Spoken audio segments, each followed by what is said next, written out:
Hello for those watching in the future for whatever reason. Hello, you're watching a Gauntlet Hangouts game. For those who don't know, Gauntlet is a community in the internet that gets together to play some really fun role-playing games, indie games, story games, OSR games, every little sort. You can find them at gauntlet-rpg.com. Links down below as always.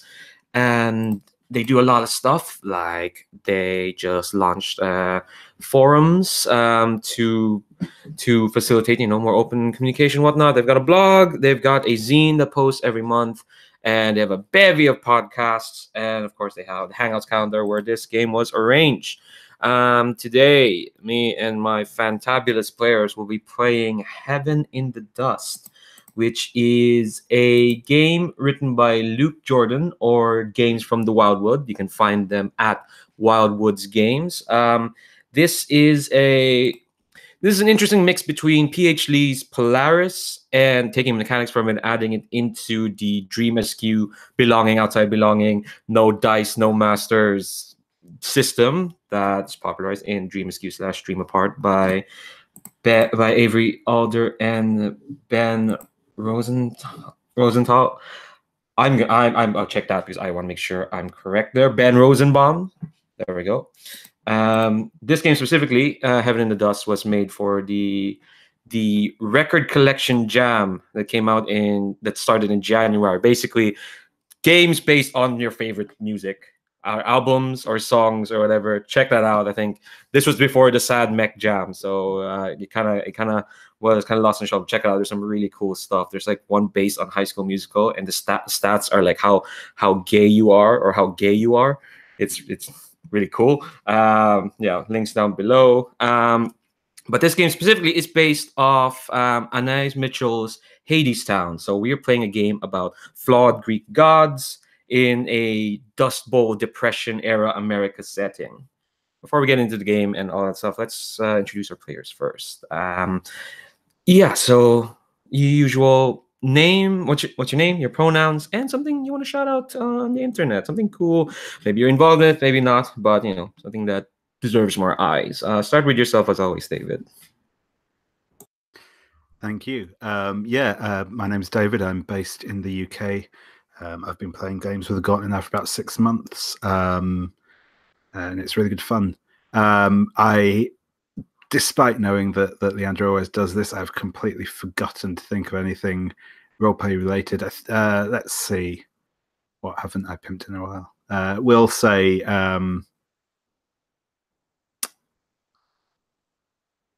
No, I've completely lost the name of what I was going for.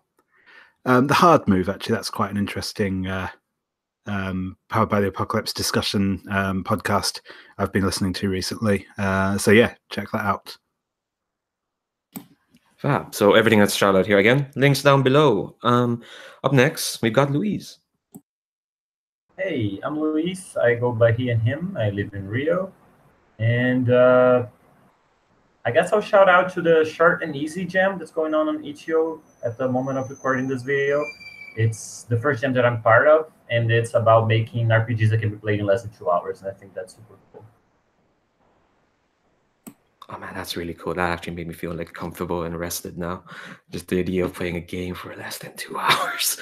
But yeah, links down below. Check all that out. Last but not least, Sabine, tell us about yourself. Hi, I'm Sabine. I use any pronouns. I'm in Germany, and I have been playing with the Gauntlet for about a year now. I'm sorry, I don't have any cool websites today because I've been ill the last week and I haven't browsed besides the forums and the Slack and stuff like that. So, no worries. Check out the forums then. I'll put a link there. Yeah, sure, you should. They're cool. Yeah. All right. So one last thing to do before we launch into the game is we talk about our safety tools. As always, because we try to make sure that we're playing in a safe, comfortable environment, and we have some tools to facilitate that. First and foremost, we have our lines and rails. As always, lines are things that won't be crossed, won't show up in the fiction at all. Like not even on the table for anything. Veils are things that can happen in the fiction, but they'll happen obliquely. We won't put the camera on them. They can still happen. We're not going to focus on any of them. I'll remind our folks that there are lines and veils in the second tab there on our character keeper. And as always, we have the X card, which is basically if we ever stumble into a scene where someone is made uncomfortable, or it's just there's some things you just didn't want to have in the fiction. You can say you're Xing that, or you can say it in the chat, or yeah, you can message myself, or you can do it on screen. I'll make sure to watch out for that. And no one gets to question why the X cards are being played. Only if it's played, people respect that. We're going to roll back and start over and try a different tact on whatever we're doing. And last but not least, we have an open door policy where, but if for whatever reason you all need to leave at any point, whether to take a break or there's an emergency or just you're more tired than you thought you were, that's completely fine. You can call moving out of the table at any time in the game, and we'll accommodate you as much as we can. Right. So now that that's all said and done, let's jump back into our game. So, like I said, Heaven in the Dust. It's a Well, we'll just go through the cats then. The concept. So basically, Heaven in the Dust is, it's a GM-less, theoretically GM-less role-playing game about flawed Greek gods struggling with scarcity and mortality down in the dust and dirt of a hostile world. Heaven in the Dust gives us lonely roads and towering smokestacks, empty bellies and heavy hearts, fireside camps and strangers' barns, old grudges, swift infatuations, messy loves, precarious community, lilting folk songs, and raucous jazz, and always the fates singing in the back of your head asking, what are you going to do now? So it's quite intense. It's because we are dealing with literal Greek gods in a Dust Bowl Americana setting. As I said, this was based on a jam about favorite albums and whatnot, and this was based on, as mentioned, Anais Mitchell's Hellenetown, which is basically Hellenetown, which was a concept album, now musical, premiering on Broadway in April, about the myth of Orpheus and Eurydice, but set in 1920s Americana. So you get stuff like Hellenetown is the underworld, but Hades is, a capitalist company boss who tells Eurydice that, hey, your stupid singer boyfriend isn't keeping you warm and fed because he's a singer and an artist. He doesn't think about money. Why don't you come down to Hellenetown and I'll give you the freedom of work, that sort of thing. Fun stuff. Great Depression. It's the name is accurate, I guess.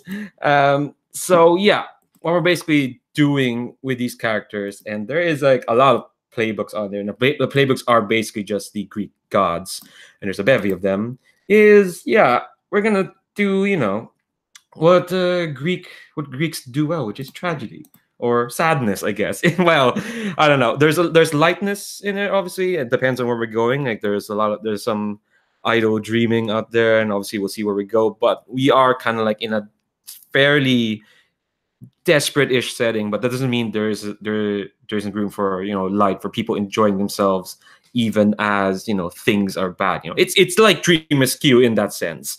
You really can't escape that sort of DNA when you're basing a game off trying to find solace and community amidst hell on earth. But the thing is, because this is about Greek gods, all the melodrama is turned up to 11. Everyone's probably a bit more petty and a bit more ridiculous. So play into that. I guess, it depends on the gods we're playing with. And so I guess that's kind of the tone as well. We're going to go for drama, basically, but it won't be completely grim. I mean, look, the three of us, for those who are watching, we were together in a game where we're like, oh, we're going to raise some monsters in a farm. It's going to be cute and sweet and wholesome. Yeah, watch the videos of that as we all slid into oh, shit, summer's about to end. That who knows where we're going. I can say what the tone of the game is meant to be, but yeah, we were all in this game. Yeah, all four of us. Ugh. Now that I've brought it up, I don't think I'm okay. Right, moving on now. And the subject matter is again, it's gonna be melodramatic. We are gonna deal with some tragedy, some ridiculous. Because the thing is, there are a lot of playbooks here, but one of them is required. That's the thing. That's one of the big differences between this and the Dream SQ subset. There's not going to be like we're not going to have like settings we play. We are just going to be in these characters, but there is one character that's always required, and those are the Fates. And the Fates' job is to interject tragedy, interject harsh choices, and basically drive people to difficulty. And that's the only requirement. So in a sense, there is kind of a GM PC, but I guess that's kind of true of most Greek myths, in that the Fates are there to basically, we are the arbiters, the completely arbitrary arbiters of your dream, of what you want to do, and that's part of where the currency of the game comes in as well. But yeah, so let's go through the characters. Let's do that first. So what we'll do is you should all have the Google Drive folder, you should have the PDF up. We're gonna go through each of them one by one. I'll go first, and I'll do this. We'll do this alphabetically. I'll go first, then Luis, then Sabine, then David. You notice, yeah, and so that they have song lyrics here, because again, this is based on an album. Check out that album; it's really good.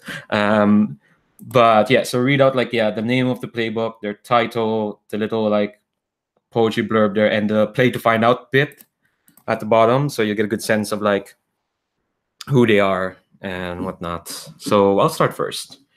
All right, so our first playbook, introducing Hades, King of Iron, King of Steel.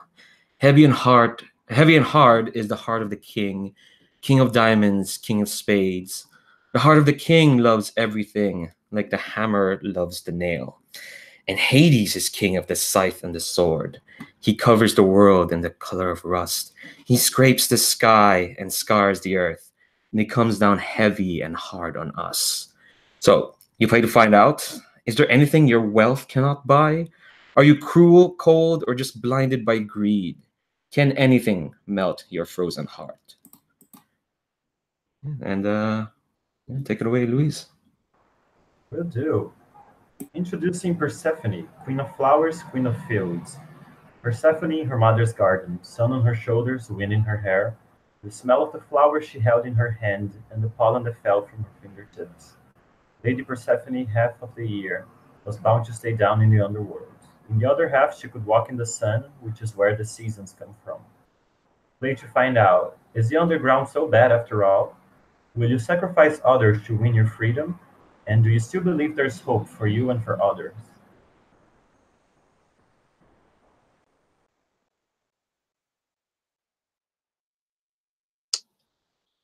It's my turn, I guess. I don't seem to be able to find the play to find out thingy. I'm sorry. Oh, it's at the very bottom of the right hand column. Right-hand column. Oh, are you just on the character keeper? Yeah. Oh, shouldn't I be? Actually, well, Okay. yeah, but the play to find bit is in the PDF. Oh, It's in okay. the- I'm sorry. That. No worries. Okay, I am introducing Hermes, friend of ramblers, king of roads. And I am too blind to read it like that. Now on the road to hell, there was a railroad station and a guide with feathers on their feet who would help you to your final destination. Misters? Hermes, that's me. I don't know how to pronounce that MX. Sorry. And my play to find out is, do you ever want to stop and settle down? Can you believe in happy endings? And what is worth more, freedom or community?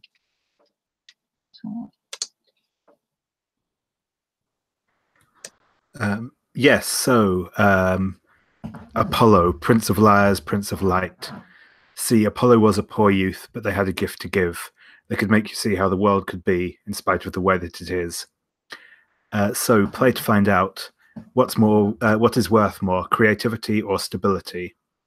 Can you and your loved ones keep life and limb together? And how does your art affect the world? Interesting. So next I'm introducing Ares, Knight of Judges, Knight of Jails.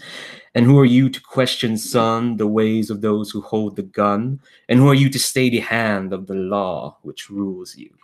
So you play to find out, where does your militancy stem from? What is more important, the law or justice? And what would it take for you to bend and show mercy? And introducing Hestia, Queen of Cookfires, Queen of Pimps. O Mother Shelter, a mother is a shelterer. O Mother Shelter, Mother shelter us from the wild winds howling. O Father Shepherd, a father is a shepherder. O Father Shepherd, Father shepherd us from the wild wolves howling. We need to find out, who do you prioritize when times get scarce? Are you a provider, a community leader, or a gatekeeper? And how do you keep from burning yourself out?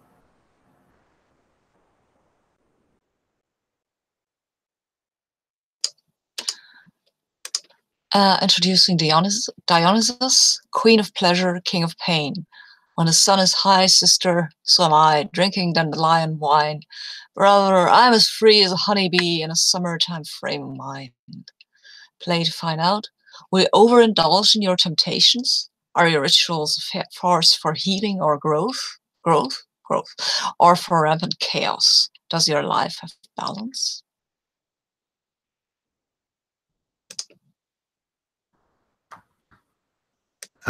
Aphrodite, Queen of Beauty, Queen of Bonds. Lover, while you sing your song, winter is a coming on. See, I'm stacking firewood. See, I'm putting by some food. While my lover sings their song, everything I've saved is gone. Nothing left upon the shelf. Fire ain't gonna light itself. Play to find out. Can you find stability in a world falling apart? Can you find someone who'll treat you like an equal? What is more important, passion or trust? And last we have introducing the Fates, maker of trouble, framer of seeds. Now on the road to hell there was a railroad line, and there were three old strangers all dressed the same, and they was always singing in the back of your mind. Everybody meet the Fates. So you play to find out what becomes of all these cool and tragic characters, who's foolish or desperate enough to take your advice, and how do you feel about the tragedies you wreak? So those are our playbooks. Just have a think of what you're most interested in. And as I mentioned, someone has to play the Fates. So if none of y'all want to, I'll do it.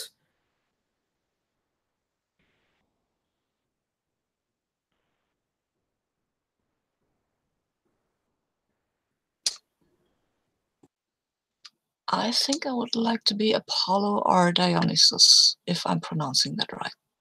I don't know.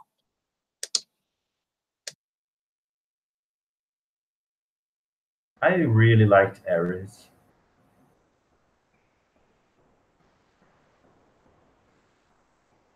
I was probably most tempted by Dionysus, but No, I could go ahead. You can go ahead, be them, and I'll be Apollo. Well, I'll take the Fates then. Sorry. Nah, it's fine.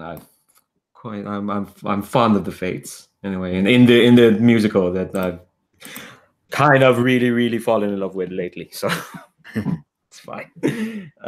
Yeah. So all right, I'm gonna start. If you're all fine with those choices, I'm gonna start hiding a bunch of these columns. There we go. Let's see. Apollo, Ares, and Dionysus. Oh.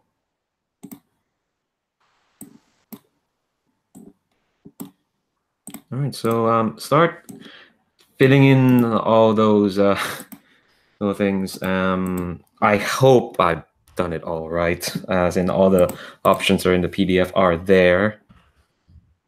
Hopefully.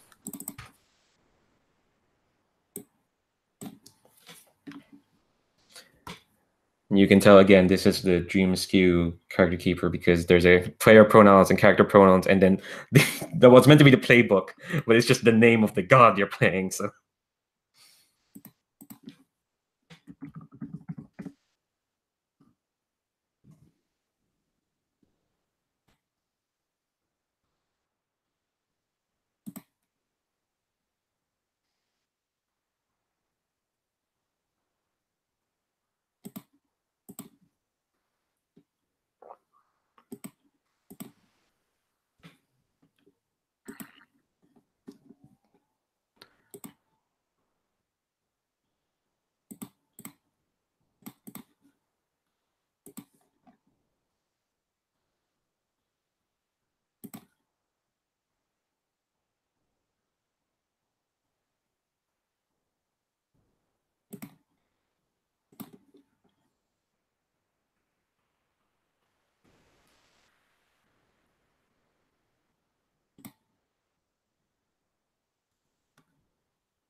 the character keeper should be like some tips on each character down at the very bottom, underneath conflict.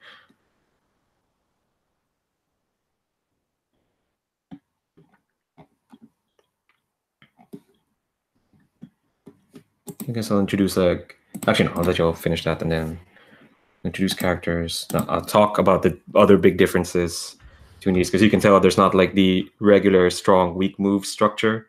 There are duties and there are coin. We'll talk about that once you're done with character, done with all the choices there.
I have a question. It says here character name and pronouns. So yeah, that's a legacy of this being the Dream Askew okay, cool. keeper that I just got it out and didn't think about that bit specifically. So you just keep that empty. I'm just gonna clear it out because it's confusing.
Okay, I think we're just about done. Like, we're gonna go through each of the characters, talk about the choices, what exactly it means, or if you're not, what feels exciting to share. If folks have questions about those characters, feel free to shout them out. And let's make sure to read out your lure It's, it's one of the ways to make coin. And we'll leave the ask one to the left and ask one to the right until everyone's introduced their characters. You notice I don't have any of those because I'm playing a force, not a character. No, that's I just don't. The fates are weird. I remember reading that playbook yesterday, and it's like, oh, so basically people come to me if they want coin. Okay, all right. Well, that's one of the ways you can get coin. But yeah, let's go through characters first, and let's start. Yeah, let's follow the order of the character keeper from here. Start with the poor youth Apollo. What choices did you make for them, Sabine? Okay, so Apollo, he has a raw voice, a cocky smile, and bright eyes. His birthrights are music, dreams, and hope. So I guess he's fairly young. He was wearing worn out jeans and had lots of bangles and bracelets and stuff, like scarves and bangles on them, and kind of a bit of a disco vibe there, maybe. He knows 3 songs: a song of aching loss, like Hunger in Winter, a song of new beginnings, like Spring, and a song of love, like Lightning from a Clear Sky. His lure, that is somewhere in here. It's at the top. It's at the top, of course, because I'm looking at the bottom. Whenever someone is moved to action by one of my songs, they gain 1 coin. Oh my God, David, that is so pretty. Oh God! Oh jeez! Oh God! That's kind of okay. I see we're in some fun. I did notice. Yeah, we have the fun time god. We'll get to him first. First, the all serious business god. Yeah, Luis. What choice did you pick for Ares? All right. So first of all, my lure is whenever someone relies on me for protection, they gain 1 coin. And we have like Apollo and Dionysus here. These people need protection. They're not capable. My looks are a slender frame, bloodied hands, and a haunted face. I'm figuring maybe like a Clint Eastwood type of guy, late 40s, lots of memories, raspy voice, stuff like that. My birthrights are violence, trauma, and anger. My wardrobe styles are a long duster and wrapped knuckles. And I have a first aid kit, a baseball bat, flashbacks, and my mentor's gun. Ooh, interesting. Should probably explain, what birthrights are specifically. We'll get to that. Let's keep introducing characters. Let's keep with the flow of it. So yeah, from our serious god to our party god. Indeed, yeah. So yes, as Dionysus, my looks I've gone for are a lazy grin, a relaxed drawl, and clever hands. My birthrights are lost souls, parties, and chaos. My wardrobe styles are jewel tones and exposed skin. I lead 3 rituals, which are swapping stories, losing yourself, and the Bacchanal.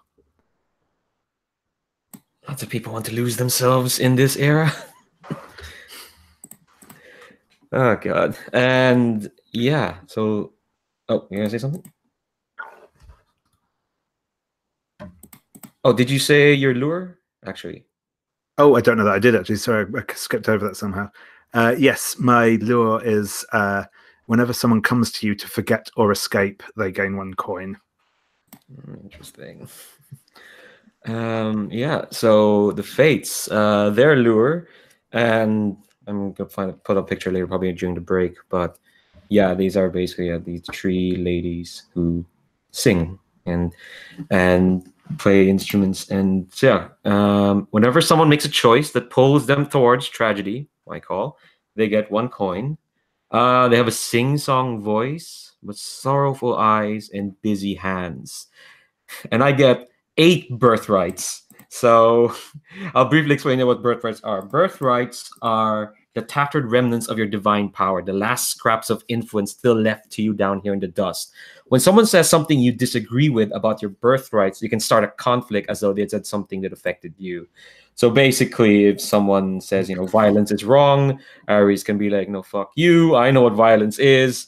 It's not wrong. or something like that. Basically, those are your domains. Basically, and you can have knowledge over them, and you challenge people who think who know better than you on those domains. So, so the birthrights of the fates, or there's 8 of them: broken duties, happy endings, peace, abundance, safety, getting out, good luck, and nice things.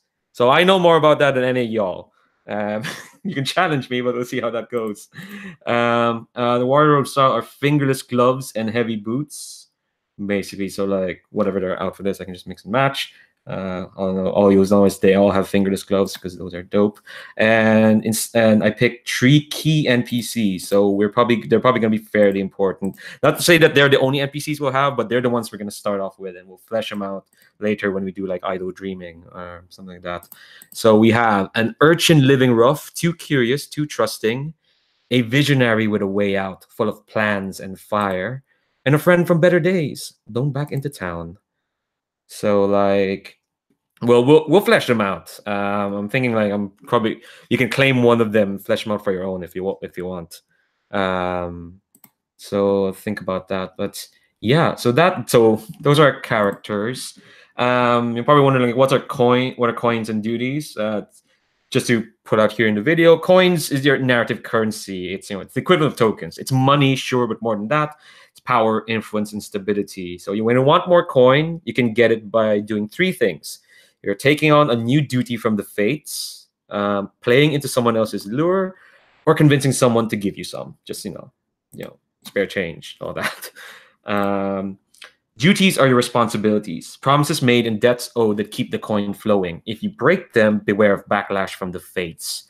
You start the game with a set number of duties. You'll probably acquire more during play, probably. So you notice, Dionysus, you have no duties at the moment. You rapscalia, and don't worry, you'll get more if you want some, or the fates will just give you more because they can do that. And I guess, it's up to you if you want to accept it or not. So obviously use those coins to do moves. So those are the moments when you shine, when your skill, charisma, forward planning, or good luck are brought to bear and change the situation. They always cost 1 coin to use, can't be challenged with conflict. So when you want to use it, use a move, just announce it, spend the coin. If the move has a target, you give that coin to them, and then you narrate what happens. So those are kind of like the basics of the mechanics of how we're gonna play into this. And then we'll do what's called idle dreaming, which is we have characters. We can start fleshing out the place our characters live, like locations, aesthetics, key NPC. Flesh out the key NPCs. So fates shows. I'm just gonna put like there's a list of places and NPCs in the other tab, the notes tab. Like I said, we're all gonna kind of play fast and loose because it's meant to be mythical in a way. We could just be set in one town, or we could be jumping back and forth around a fairly large expanse of land. It's all up to y'all. If there are any specific places, like think Dust Bowl Americana, like something desperate, or jazz halls, like speakeasies. Was that a thing? I think it was a thing. I don't know. Prohibition happened, so speakeasies are a thing. Well, Prohibition happened before the Great Depression. So they're a thing. Anyway, so we're just gonna start discussing what y'all want to see. I guess we'll start with like the key NPCs, and if there's none of them you like, I can change them. There's like a more choices there. If you all think like maybe you can do with another archetype, someone a bit more parental or someone a bit more loose. Any of those NPCs kind of like jumping out to y'all?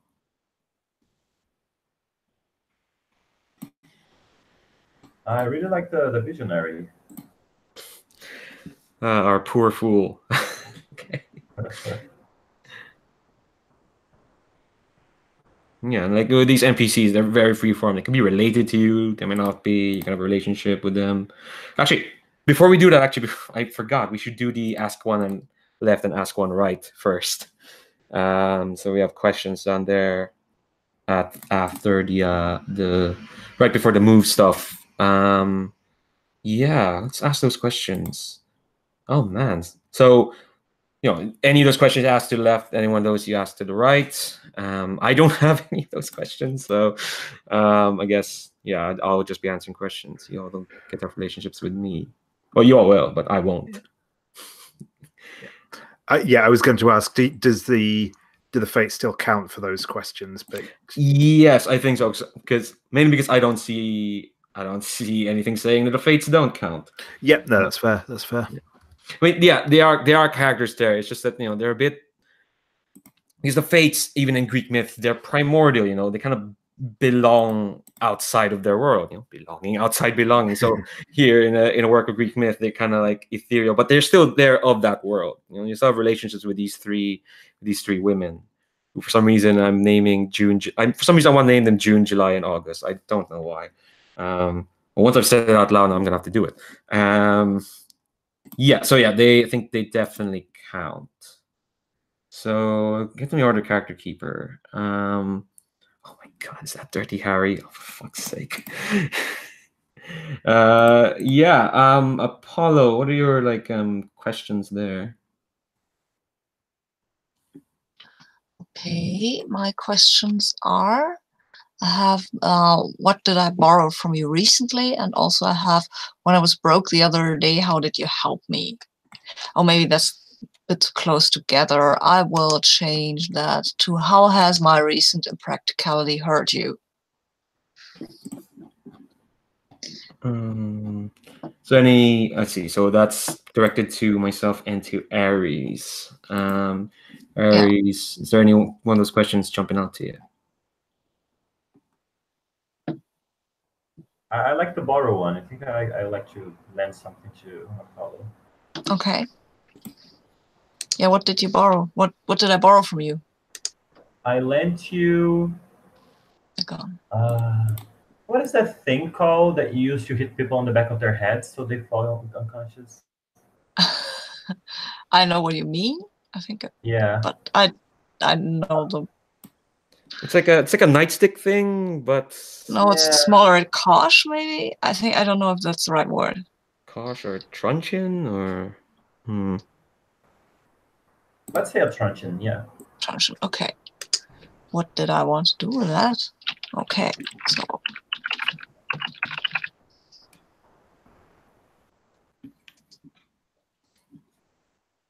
Cool. How has your recent impracticality hurt you?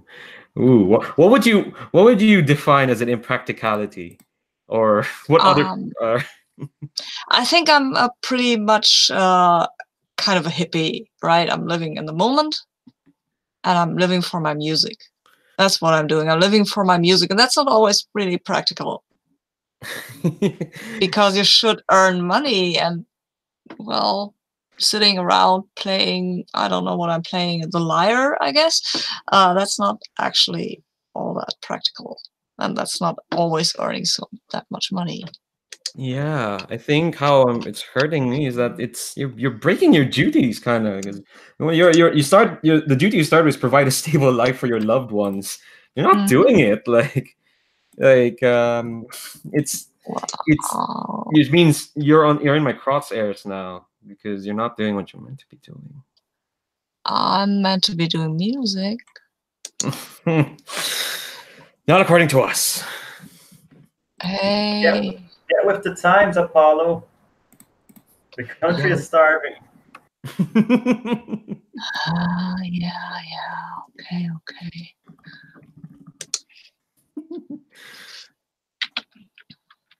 All right. So, all right, let's go to Aries. What are your 2 questions? All right. My 2 questions are for Apollo and Dionysus. Who do you know who could use my help? And what problems are you seeking my help with?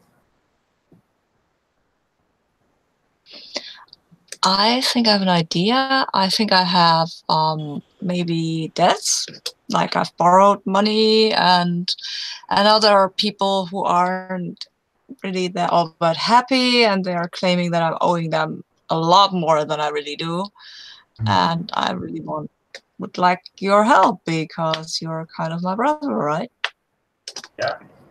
And you're big and strong and violent, and so are they. And I can shoot a bow, but that's not immediately helpful. Oh, it Alright. would be, but it's maybe a bit too brutal.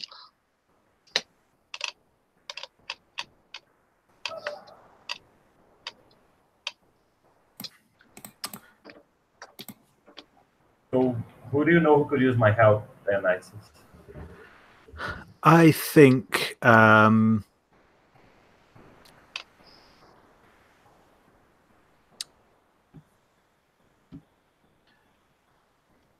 there's an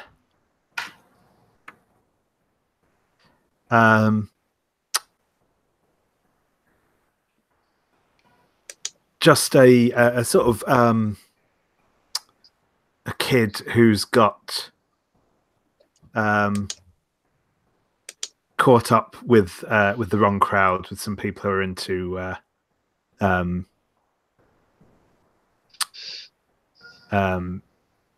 yeah, some sort of criminal enterprise, and I want you to get them out.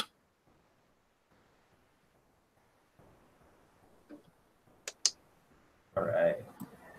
Do you have a name for this kid? For now. Yeah. Let's see. It doesn't have to be Greek. Like, no. I'll.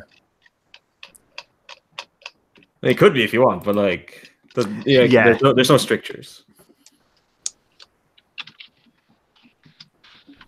I'll come up with a name. I mean, it's Americana, so it's I don't know, John, Charlie, Bobby, Sally, Joanne, George, maybe George or Thomas. That is kind of Greek. Joey or Sebastian, something like that. We'll go with Homer. Homer. Oh yeah. Oh.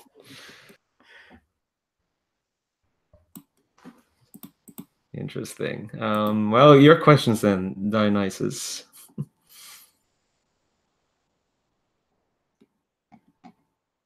My questions are, how have you tried to tame my wild ways? And what secret did you tell me yesterday?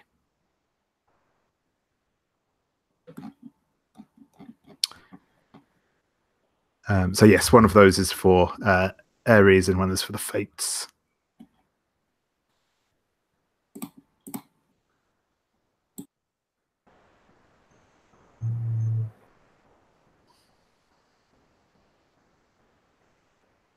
I got an idea for both, so I'll let you have your pick, Leandro. Yeah, I don't have a clear idea on either, so I was gonna let you pick. I think it might be interesting if Ares is trying to tame my wild ways. But that's I think again either could work nicely.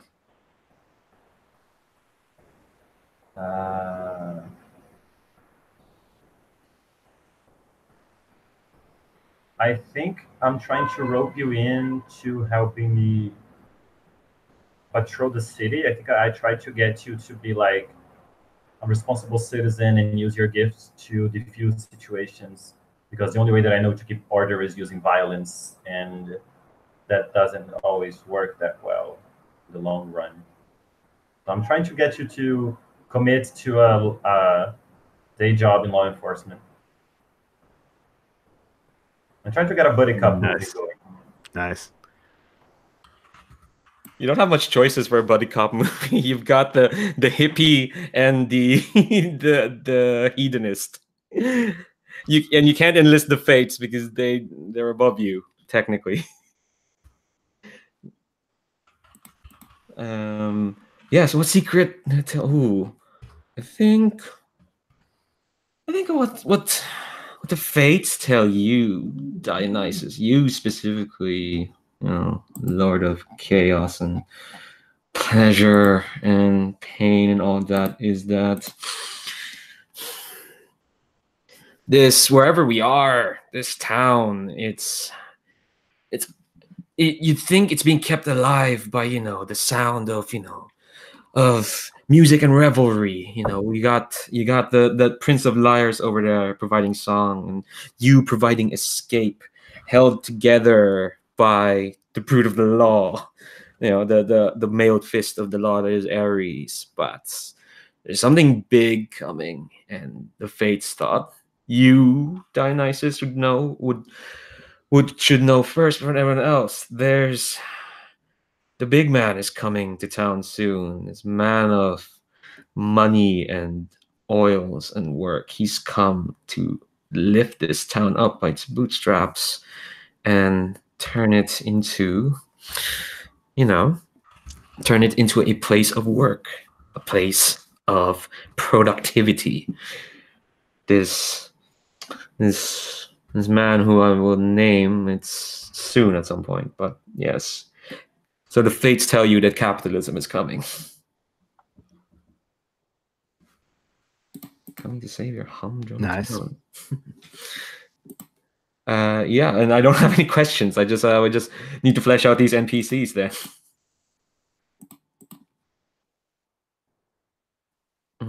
All right, so like I said, y'all can have one of those, or if you want to go to the drop down list. Actually, if you think there's lots of other choices.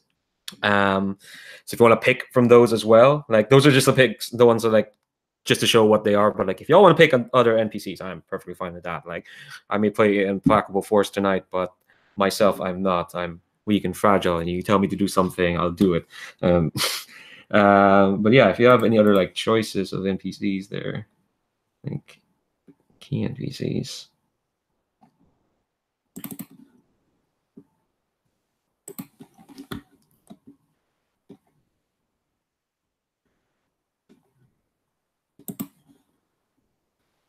I like the choices you made. I have some idea for all of them. So, Ooh, okay. Pick whatever they want.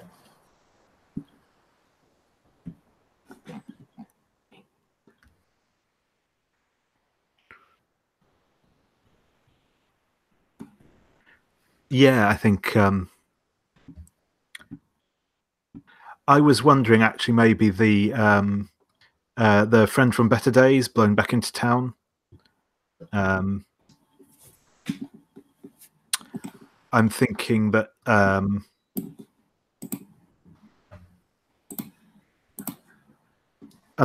yeah, she's a sort of jazz pianist who's come into town to sort of play in like the local, like I said, like speakeasy, saloon type thing. Local, yeah. All right. Okay. Yeah. We'll come up with names, but because I think once we're done this and we do like idle dreaming, like flesh out some more NPCs or places, we'll take a break. But yeah, what's the name of the local speakeasy? Oh, we'll get to that later. But yeah, what you got? Please, which one did you want to flesh out? I didn't get it. I said I have ideas for all of them, so you can just take your pick. Oh, okay. I think I want to take the urchin living rough, too curious and too trusting, because that sounds like that would resonate with Apollo. Okay. I'll take the visionary then and start filling this middle section here. Yep.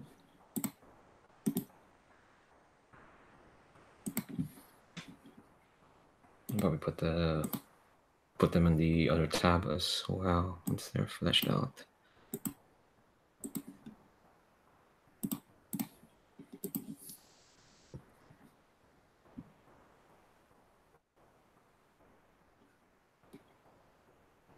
None of these moves.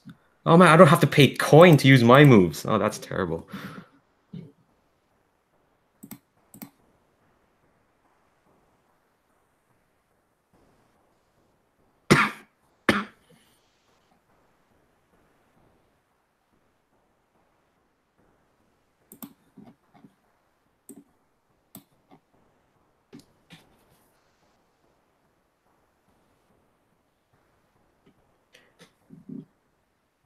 There's also a mechanic for whenever we frame a new scene, we have to write poetry. And if you're not in the mood to write poetry, we don't have to do that. It's more flavor.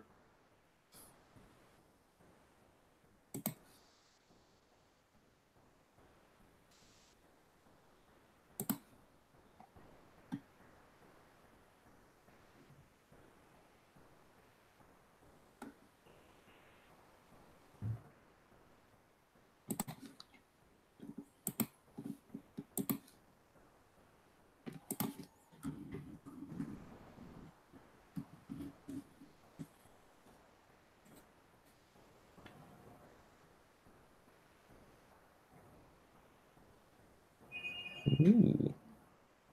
Ooh, I like this visionary.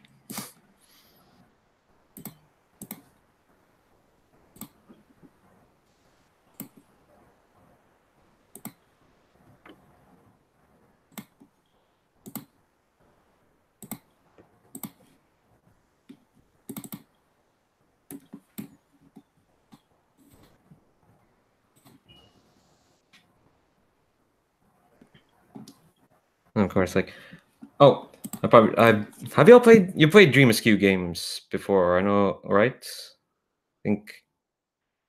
I did once, I guess. Yeah, I played. The only one I've actually played is the sort of playtesty thing I did with Luis the other day, doing Monster Hearts with. Oh yeah, GM full Monster Hearts. That sounds fascinating. It was super fun. I really want to try it again. Yeah. I haven't played it, but I've read it. Like I've hacked it without playing it, so I've read it a lot. Okay. So we're all kind of in the same boat. I've played it twice, and that's it.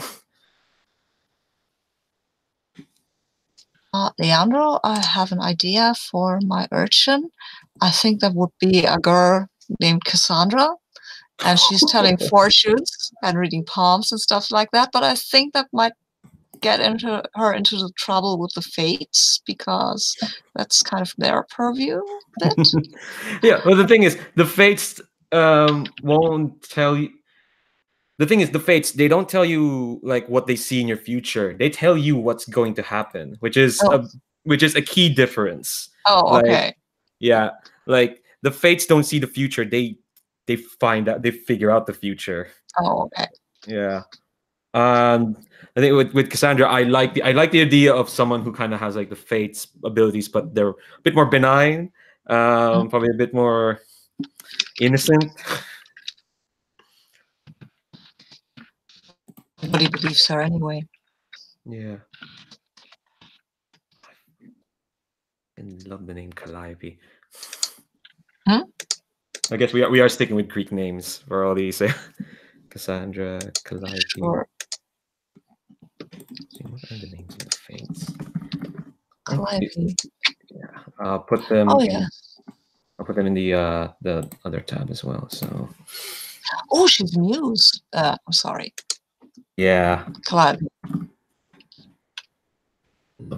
Nice.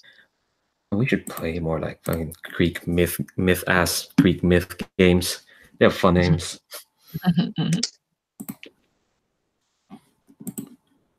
Cassandra, Calliope. Do you have a name for a jazz pianist, David?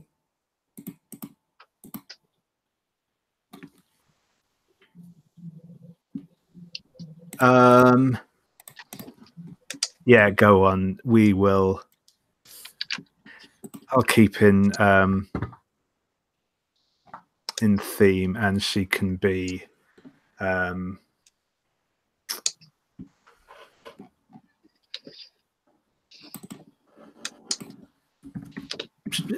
She'll be Helen. Yeah.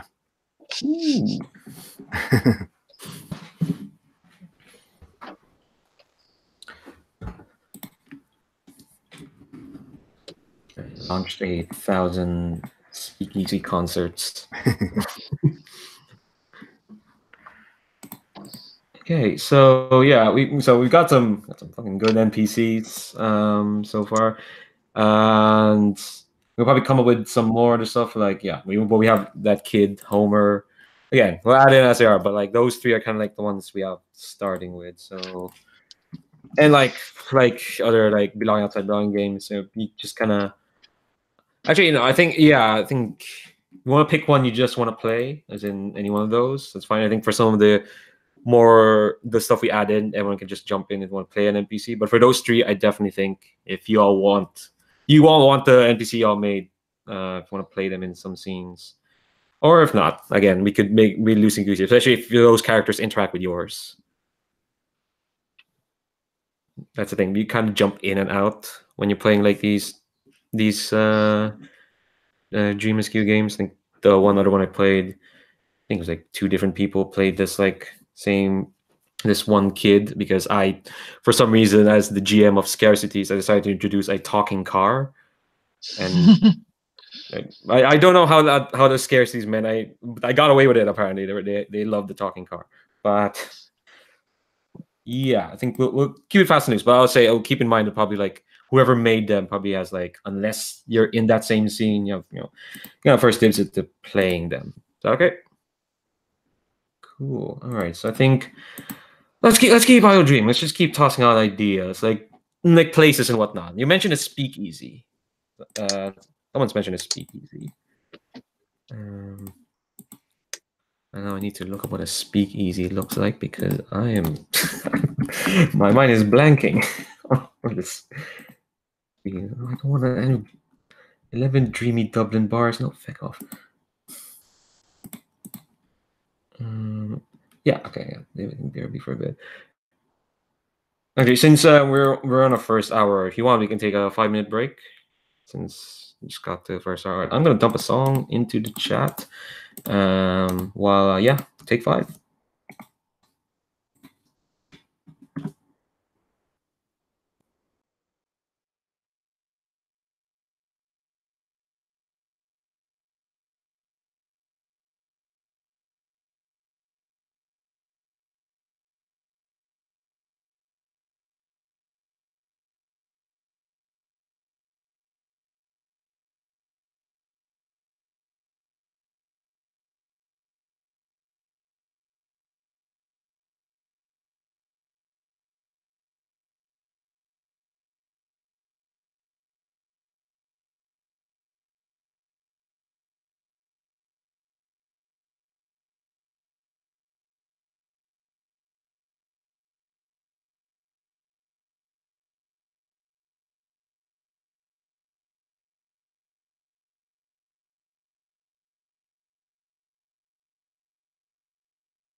All right, we're all back, and yeah, I think we'll just spend like maybe like the next 10 minutes or so just tossing more ideas for like places or NPCs or whatnot, and then we'll frame a scene and just jump right in. So like we don't let's not you don't have to be specific on like if you want to put a place. Like we have a local speakeasy. Do you have any like other places you want to see? I guess in this mythical town that where we all live. I think I need a family or at least some loved ones because I have to take care of them. And if there are none, then that would be weird, right? Yeah, I need some loved ones. Yeah, some loved ones to throw under the bus. I mean, to take care, of course. I'm thinking I have an aged mother who isn't doing much because she's old and has arthritis or something like that. That sounds pretty Greek. And her name is Lido, of course. And I have a sister, Artemis, my twin sister, and she loves to go hunting, but there's rarely anything for her to hunt because I imagine we're somewhere in the Dust Bowl plains stuff where the best thing you can hunt are some prairie mice. But she likes to hunt, and well, someone has to support her, right? Somehow. I don't know. We're pretty. I imagine we have a some ramshackle hut on the edge of town where she can go out to hunt, and where Mark Lido can sit around dispensing whatever wisdom she thinks is necessary, and maybe ask me if I would bring that chap Dionysus by because he has always the best hooch, and yeah, well, like that. I like that we're getting the shipping out of the way quite early in the in the in the I know dreaming. You know, it's good. That's good. Yeah, I'm done for that. So we have a ranch and a few more NPCs. That's cool. What is the name of this speakeasy? The Elysium Rooms.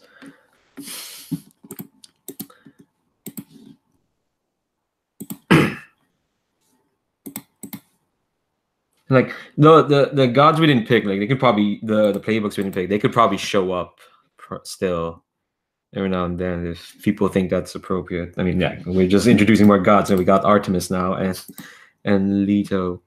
Let me open up that table actually. Yeah, anyone else have like ideas they want to throw in?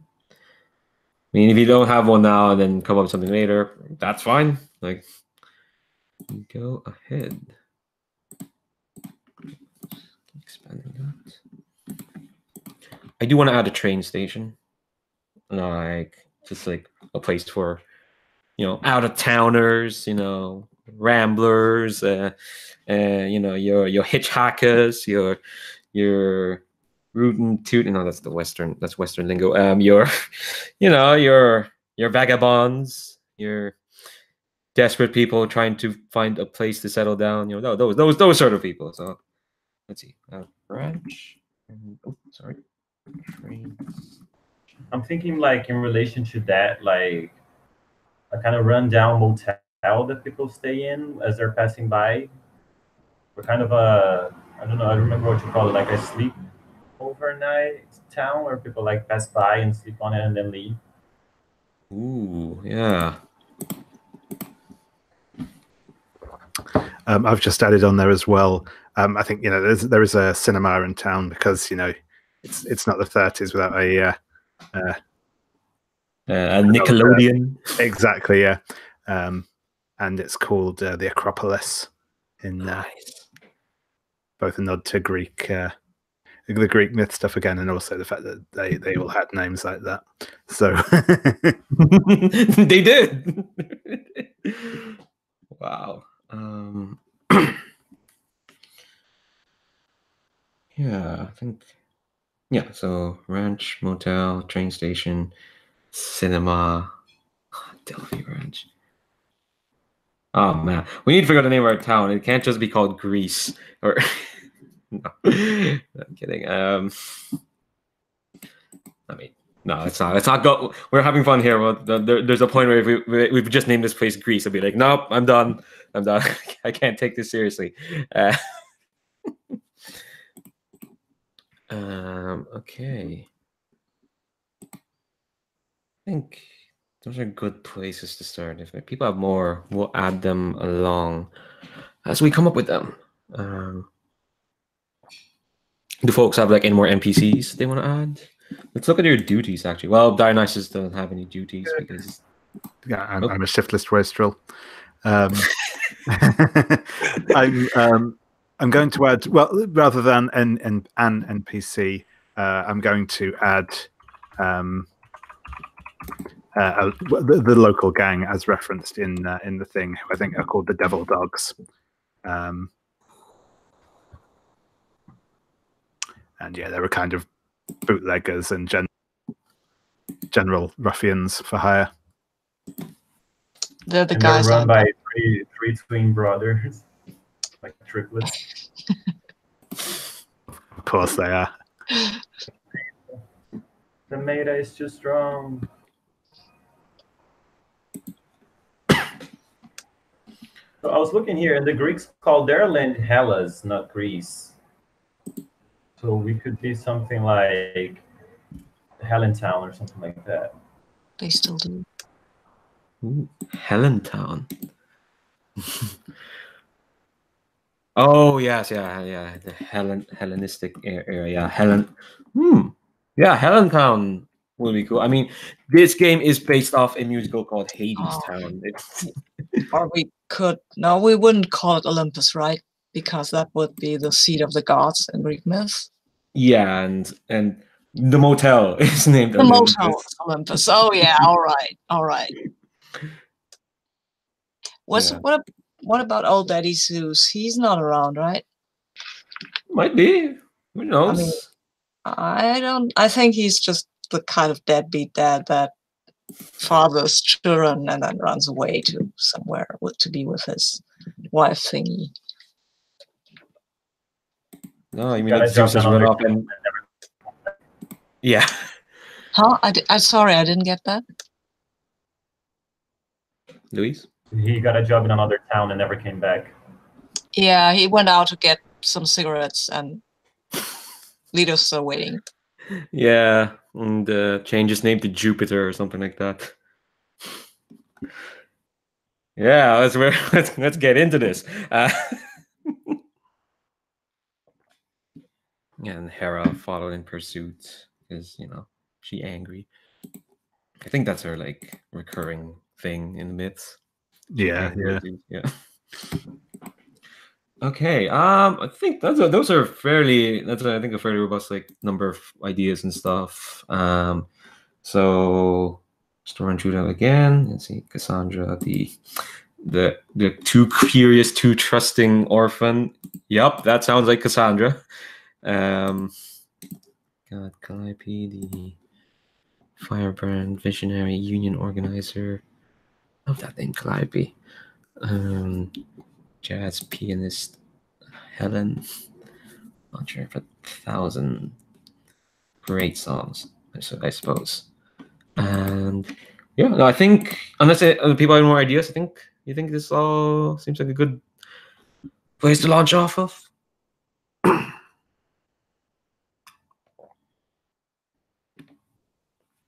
All right, just drink and fleeing her husband. Wow. All right. So yeah, I think I'll let you flesh out more of these NPCs and.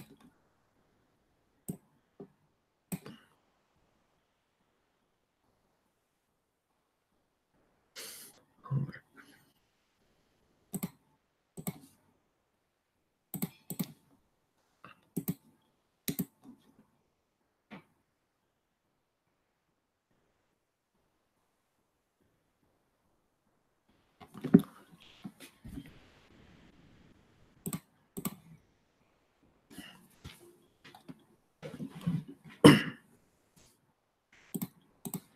All right.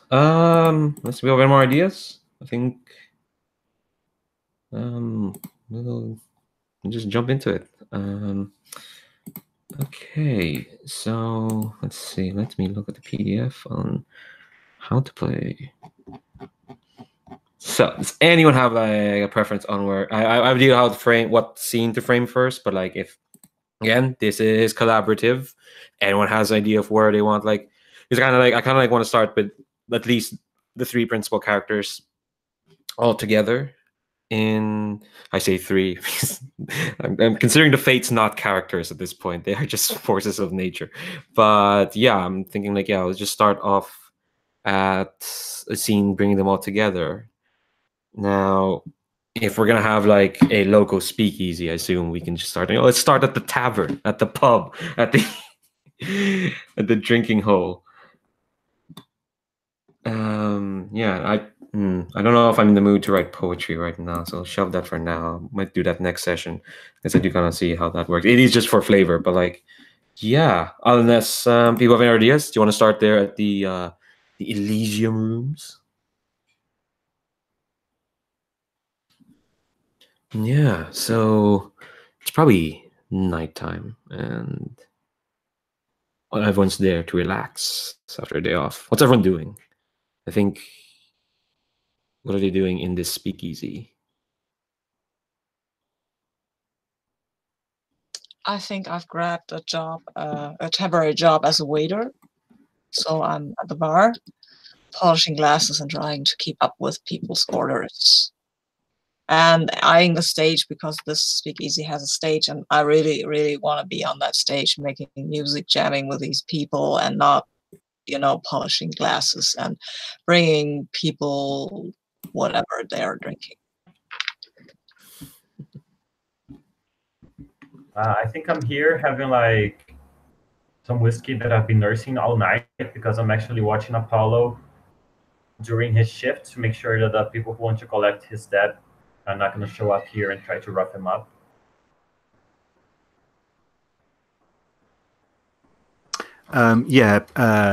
Dionysus is also here serving drinks. He's sort of going around delivering drinks to people's tables.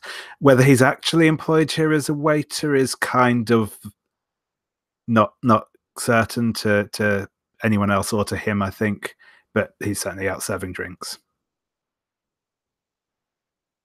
Yeah, and I think the Fates are here. Sorry. The Fates are here. They're on stage. They're performing a raucous, like, just upbeat number. This is where I consult my Bioshock soundtrack and find an appropriate song for the era. They are just like, they're kicking a fuss. It is a rowdy song. It is a kind of like lively song. I think Apollo would very much enjoy. But every time they come to like a big instrumental, you could see like one of them just keeping their eyes on. Actually, each one is keeping an eye on the three of you specifically, just like making sure that. No, they're just watching you. I'm not sure why you three specifically. When there's like it's a fairly crowded house, probably. Who do you kind of spot that you want to talk to in this crowd?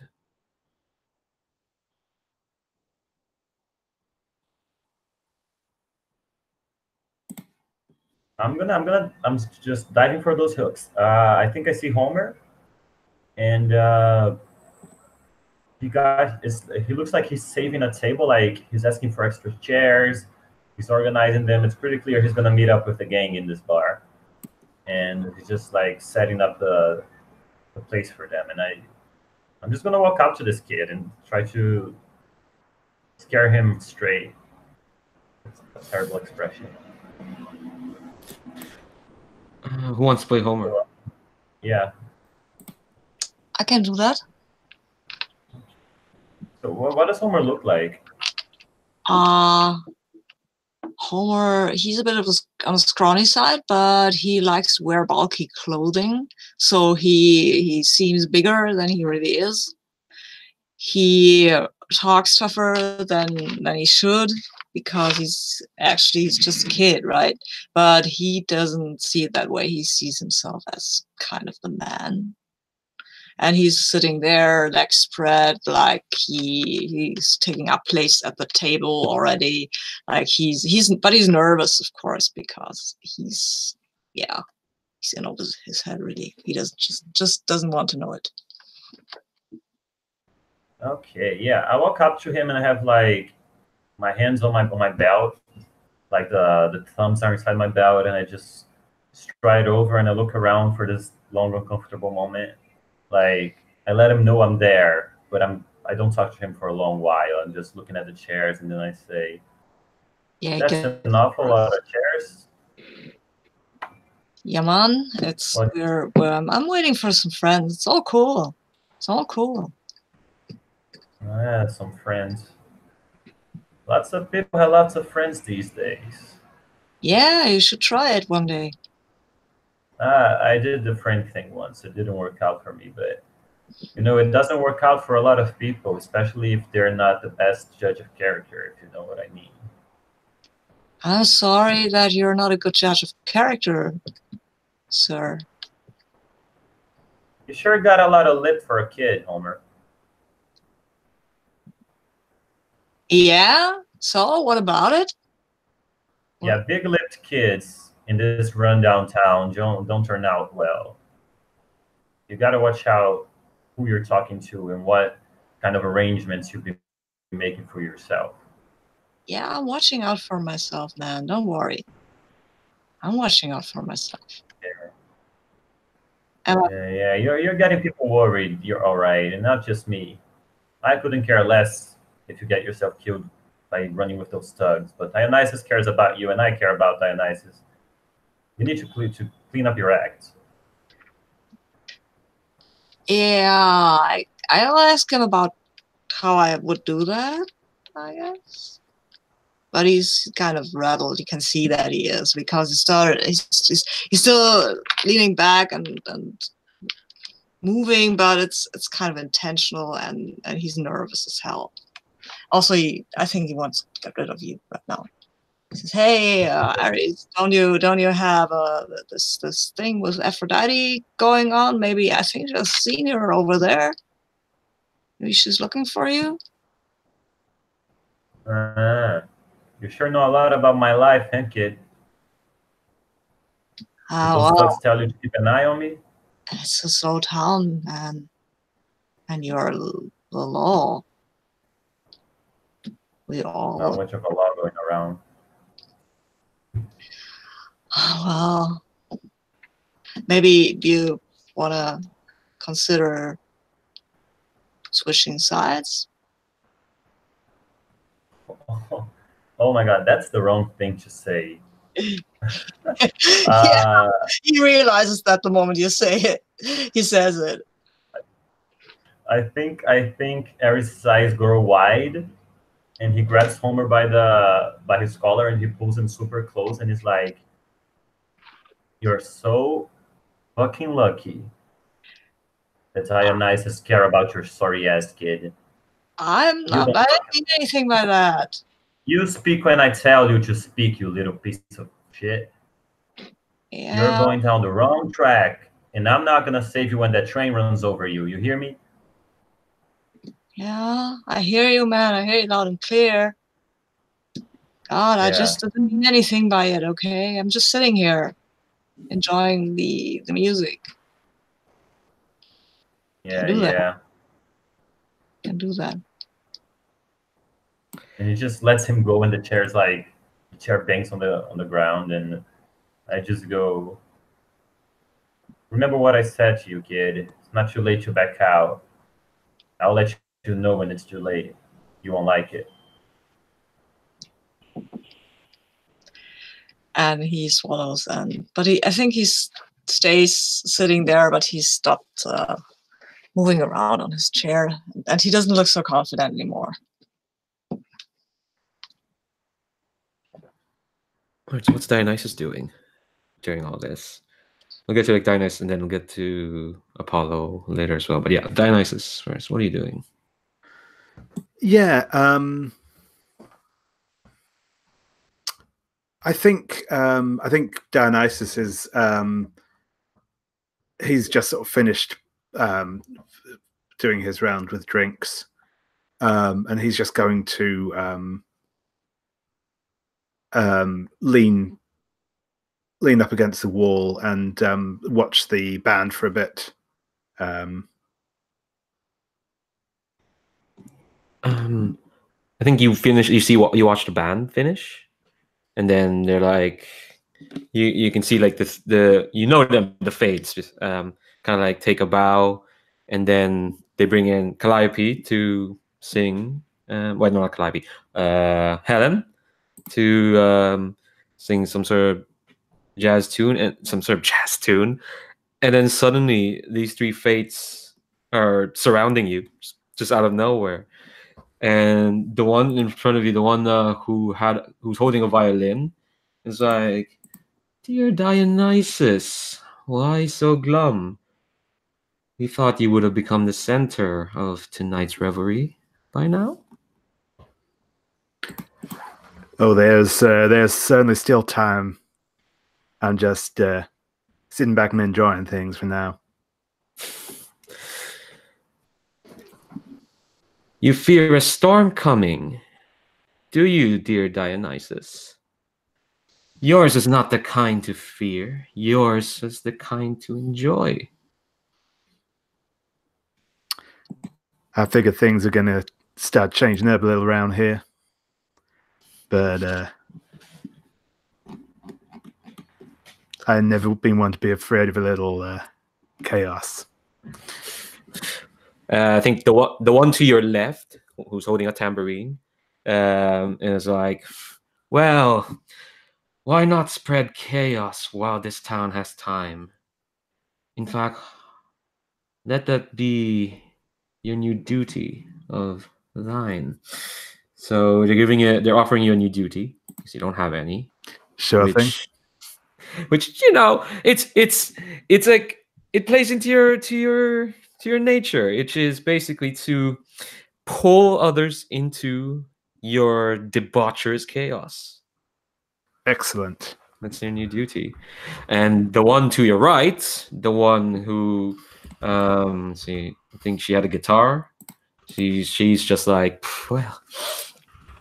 well, no other soul in this humdrum town is well suited to such a duty. And they look at you simultaneously like, "We hope you do us proud, Dionysus dear." I'll certainly see what I can do, ladies. And they all smile, and then they just kind of, they don't disappear. They just like, they move to the bar. It's just like, move to the bar. And then very uncharacteristically, one of them just like, "Anyone have any Bloody Marys here?" And they just start drinking over there. Awesome. Yeah, so that's a duty of yours. Fulfill that. You get coin. Yeah, so what's Apollo doing? The Fates are distracted by Dionysus. Great, so I can go and listen to Helen, because I don't think I know her, but she's a musician and I feel drawn to that, so I will take a break, I guess, 5 minutes. That's what I'm saying, 5 minutes. It's probably going to be longer, unless somebody comes up and shoves me, because I want to really, really look at Helen and what she's doing up there. And if I get the chance, I mean, it's jazz, right? It's it's improv all the time. So if I get the chance to get up there and help her out a bit with me and my trusty guitar, I would grab that, of course, because I want to make music. Who wants to play Helen so they can decide if they want to bring in Apollo into this? Actually, who made Helen? That was you, David, right? Yeah, sure. I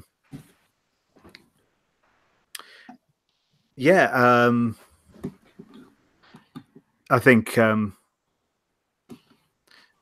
as she's sort of getting to the end of a song, do you have an instrument on you? I always have an instrument on me. I mean, I'm Apollo. I'm the god of fucking music, right? Yeah, I've cool. got to.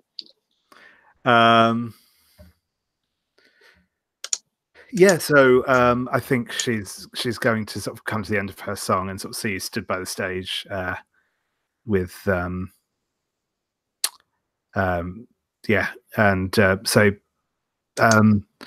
well, do you want to come up and join me? Maybe we can jam together a little. Yeah, sure. I'd love nothing more than that. And I'm jumping up on the stage, and I think I see on the picture here it's a tiny guitar. It's a ukulele, I think, and I've got that. But you can just with this, I think. If you're a god of music, you can just with anything. So he will start out not just playing with this guitar thing, but there is a chair on the stage that was originally used for, I don't know, some other musician, and he used that chair to make noises like drumming noises, because he's just pushing it around and dance. It's kind of a little dance, and there is this chair like tap dancing with that chair and the music and Helen, and he's kind of keeping his focus on her, of course. Yeah, and I think she's sort of getting into it, and you know, she's definitely keeping. I mean, you know, she isn't a god of music, but she's keeping up pretty well. You can tell she's kind of, in a way, you probably feel a bit of sympathy with. She's obviously too good for this place, really. You know, it's obvious that she's quite skilled, but yeah. Yeah. Cool. Oh, yeah, he does. What? From The Princess and the Frog. Oh, okay. I haven't seen that one yet. Okay. Okay. Yeah, that's the kind of guitar. Yeah. I don't know, like, what's the song the two of you are singing? Is it like one of the songs you know? And are you just singing along? Or are you trying to do, like, I don't know, touch someone's heart with your singing? Or are you just like happy to be there? I think I want. Hey, I have a song of love like lightning from a clear sky, right? Mm-hmm. No way, no time like the present to use it. I mean, if she's amenable. I mean, this is jazz, and we're both going to have to put input stuff. Yeah, no, that sounds good. That sounds good. Cool. All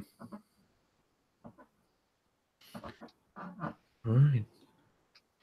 Oh, they're playing there in the music. Aries, you're watching this.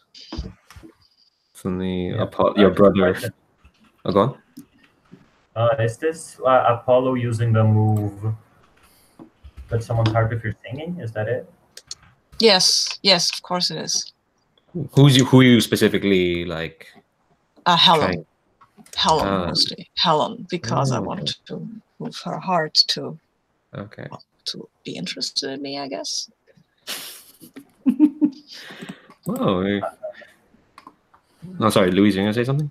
Yeah, I think I watched this happen, and I realized what's happening. I see like Apollo's gaze falling on Helen, and the way he's playing the whatever we call the little guitar, and I just shake my head. Like, I'm just leaning against the wall at this point in the corner of the bar, and I'm just shaking my head. I'm like, kid's gonna get himself in trouble again. So, Helen, how do you feel when the song plays? Is your heart being touched? Yeah, I think so. Cool. So, like, when this song kind of ends, the song, like, of love, like lightning from a clear sky. Like, when it ends, and I assume the entire bar just like, yeah. What do you do at the end of that, Apollo? I have to spend a coin.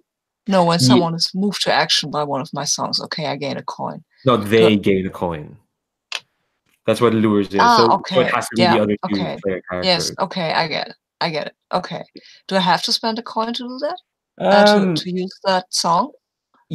Well, to use the move, touch someone's heart with your singing. You have to spend a coin. Yes, okay, then I'll do that. Cool. So you've touched Helen's heart. Yes, and I have no more coins. Yeah, well. Which is cool. But I wanted to but love is more important than coins anyway. Oh, God. No, you poor dear. No, it isn't. It really isn't. That's why you're such a sad and lonely man. At least I'm alive. I'm alive. I'm alive as well, but well, maybe more alive than you will ever know. And then we'll turn to Helen and say, "Hey, How long? you know what? Let's ignore that person. He's just, I don't know. He's a lawman. I guess that gets him down. Oh, would get me down too." Yeah, coppers don't really have a soul for music. No. Can I get you a drink or something? Haven't seen you around here before. No, I'm just blown into town, traveling out west. But yeah, Yeah, welcome then. I certainly wouldn't mind a drink. Yeah. Okay, I'll get you some. I'm waitering here, but that's my main thing is music, really. Well, I can tell you've definitely got the stuff. Yeah, well, I try my best, and he grins at you, and it's kind of like he knows that that's kind of fishing for compliments or something. He's not really looking for that, but it's kind of like he's putting himself down, but he doesn't mean it.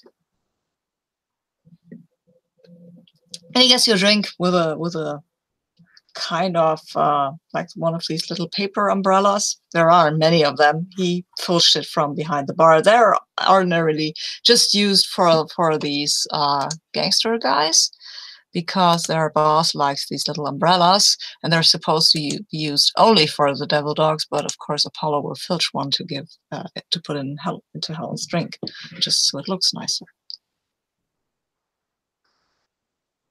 She'll smile and take a sip of the drink. So, how come you're stuck here waiting tables when you should be up on the stage? I don't know. I gotta make money, you know. I've got family and things, depressing, blah blah. You know how it is. Small town, can't really leave. Yeah, I don't know if you know how it is, really. I don't know anything about you.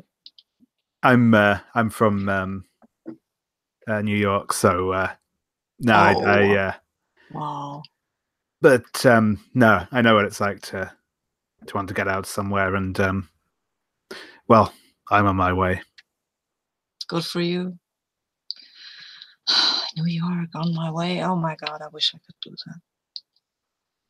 But maybe one day I will. So here's to hope for a better future. To hope.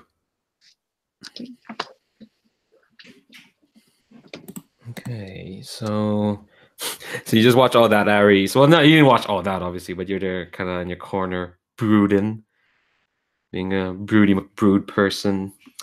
Someone comes up to you. I'm gonna use a move here, and this man looks clearly disheveled. He's got a coat that's kind of like patchwork. He's got loose papers coming out of his coat pockets. He's got a flat cap on, and he's like, "Excuse me, Mister, you're the law around here, right?" I look him up and down, and I take like 5 seconds before I reply. Yeah. How about that? Well, I was just directed to you because I was told that any newcomer here in town has to present themselves to the law, and so here I am presenting myself to your mercy. My mercy.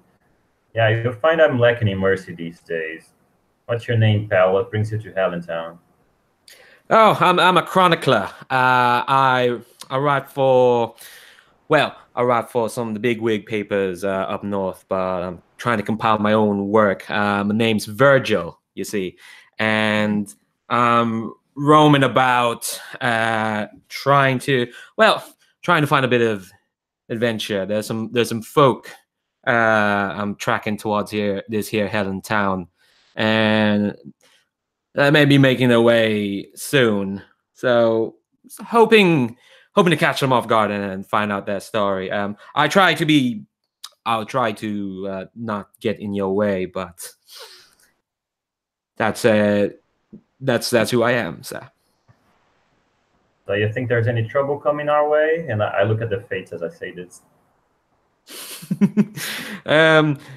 The fates are just like they're doing this thing where they're just clinking glasses to each other for some reason. I don't know. They're fucking weird. And Virgil kind of like starts like, well, these folk, they are.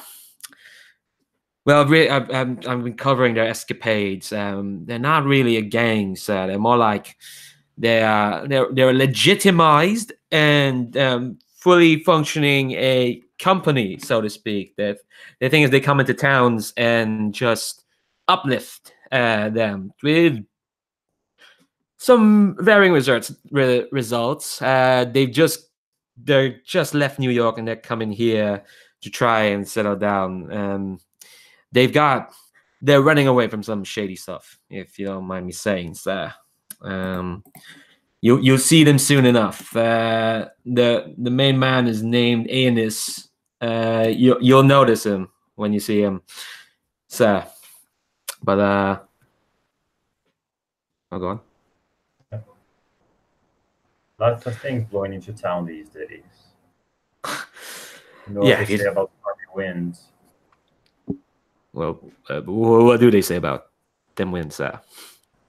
And I take like a long drag of a cigarette and I just puff it out and I'm like, you're not good. Sorry, say that again? My internet dropped. You're not good. Ares is not a poet. Yeah, clearly. And Virgil kind of is. I don't know. Well, he is. Who But wasn't like, a poet? yeah. Like Greece. Yeah.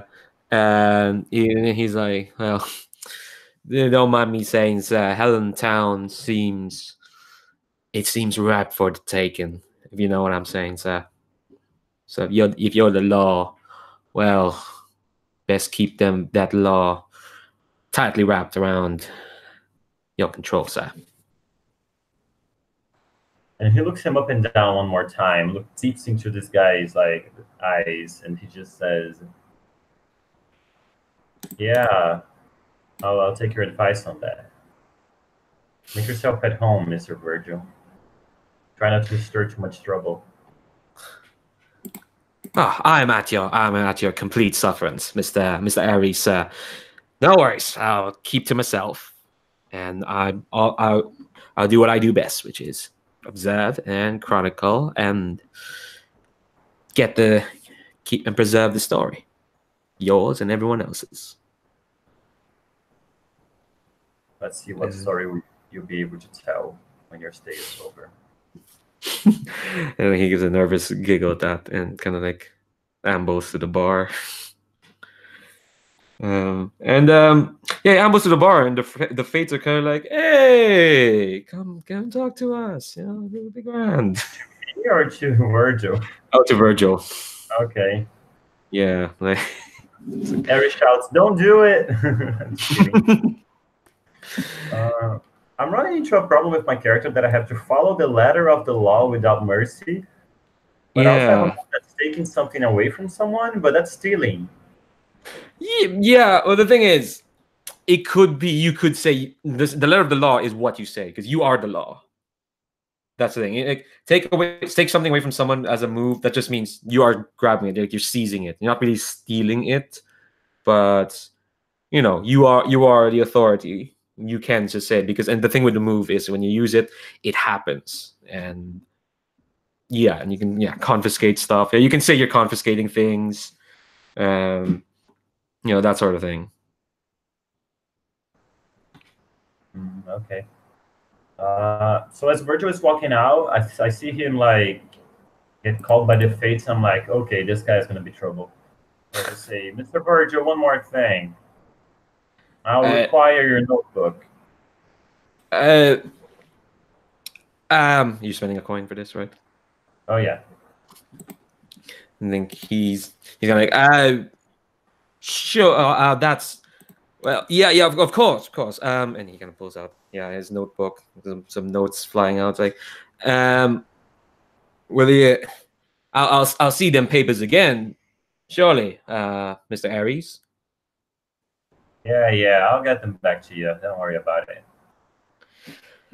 So long as they come back, they're precious to my work. But certainly I will acquiesce to your request. And as he's kind of like gives you the notebook, the Fates just kind of behind him just kind of raise their glasses to you. I nod to them and I say, "Enjoy your night, Mr. Virgil. Be careful of groups of women who talk a lot." We're right here, says the one with the violin.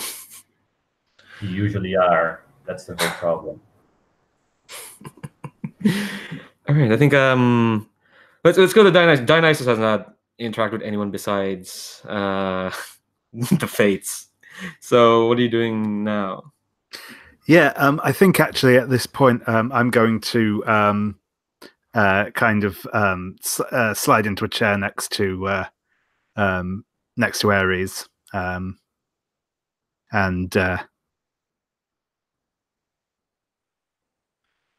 say, "Well, now, Sheriff, ain't nothing to be gained from trying to argue with the Fates. Why don't you just have a drink, kick back and relax a little? You've been wound up awfully tight recently." Well, one of us has to be. You and Apollo keep playing. I was going to say hippie, but hippies haven't been invented yet. You keep dilly-daddling and whatever sort of combination 1930s Americana people used instead of getting things done. I have to watch your backs and mine. Of course I'm wound up.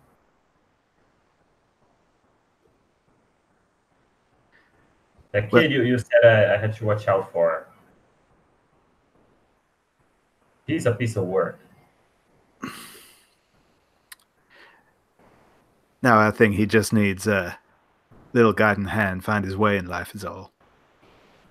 Yeah, don't we all? We'll see if the hand that's guiding him is going to guide him to a gun. Well, I certainly hope it won't, but he needs to find out who he really is before it's too late, I suppose. Yeah. And speaking of too late, and I just like bang the notebook on the table. Guy rolls into town, says some bad stuff is blowing in. We gotta watch our backs. I think you might be right there, Sheriff. But well, as I say, trouble ain't here yet, so why not just have one last night of peace before it all goes to hell?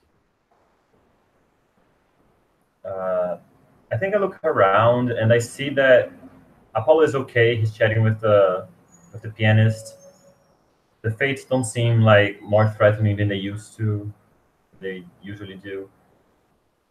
So I'm just gonna take Dionysus. I'm gonna play into Dionysus' lure and just like forget about my worries for one night and have more drinks than I usually do. I down my whiskey and I call for another one. And I said, "Well, Flower Boy, you got your wish. The sheriff's letting loose tonight." Now that's what I like to hear. Somebody dies, it's your fault. It usually is. It usually is. Here's that. You should be more suspicious of that. Like, come on. Jeez, man, Apollo's right. You're all so negative. Yeah, I'm such an aggressive character. A question, Leandro. Do you know why there is a separate pool in the character keeper for lure coins? I have no idea. Again, that was just there when the character keeper was made. I have no idea why that's there.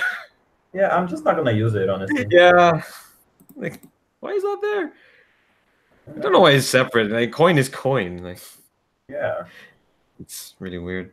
I think do one last thing with Apollo. I'm gonna use a move of the Fates, to bring in someone. So you spend more than 5 minutes talking to Helen there, Apollo. Yeah, sure. Yeah. I completely lose my side of the fact that I'm really supposed to do waitressing stuff. Yeah. And think while you're talking, someone calls out your name. Who wants to play Artemis? Apollo's no nonsense twin sister. And if no one wants to, I can play it, but I just had a really long scene, so I want to spread the spotlight around. The thing is, you've not played an NPC yet. I was thinking, like, if you want to. If not, like, I can do it. But if you want, sure, it'll make a nice change from my Clint Eastwood character, who's always speaking in monotone. Yeah. So Artemis doesn't like people. No. I'm gonna say she's an early goth. Like she's whatever goths were in the 1930s. She likes dark clothes and heavy makeup. Yeah. Yeah. So she strikes into the bar. What is she doing? Well, she sees that her brother is not working. That she's chatting up this. He's chatting up this dame. You know, this broad. This floozy. Okay, I barely know her. I think she's gonna like cut in the middle between Helen and Apollo, like just laying her hand on the counter. Floozy. I'm gonna use that. She just says, with her back turned to Helen. So this is your job now, Polly. You just run into town and hang around with floozies all night long. Well, I'm back home taking care of Mama.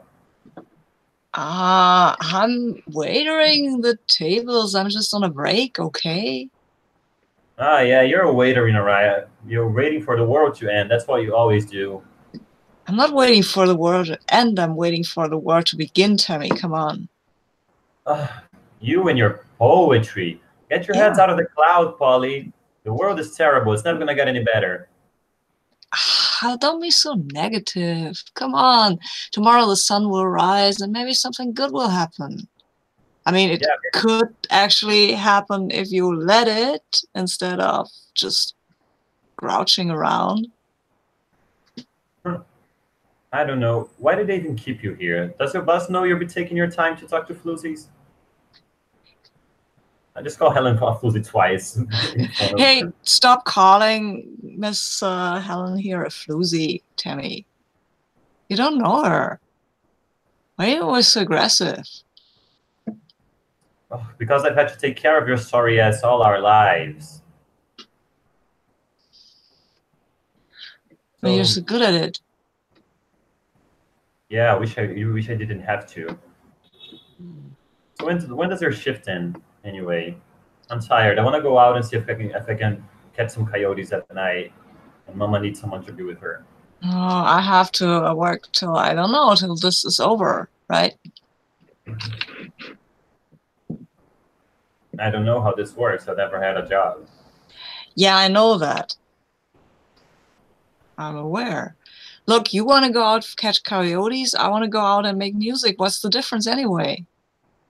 The difference is we can eat coyotes, Polly. We can't eat music. But our soul can eat music. And our souls need music. Come on. You're killing me, Polly. You're killing me. I love you, Tammy. Yeah. Oh, that's a perfect image in chat. That's exactly Tammy. Yeah, totally. I love her. I think she turns around and she looks Ellen up and down. She says, yeah, you love a lot of women now these days, don't you, Polly? Next thing you know, you're going to be flying off the town with some, and she looks back at you, floozy, just like Dad did. Men are worthless.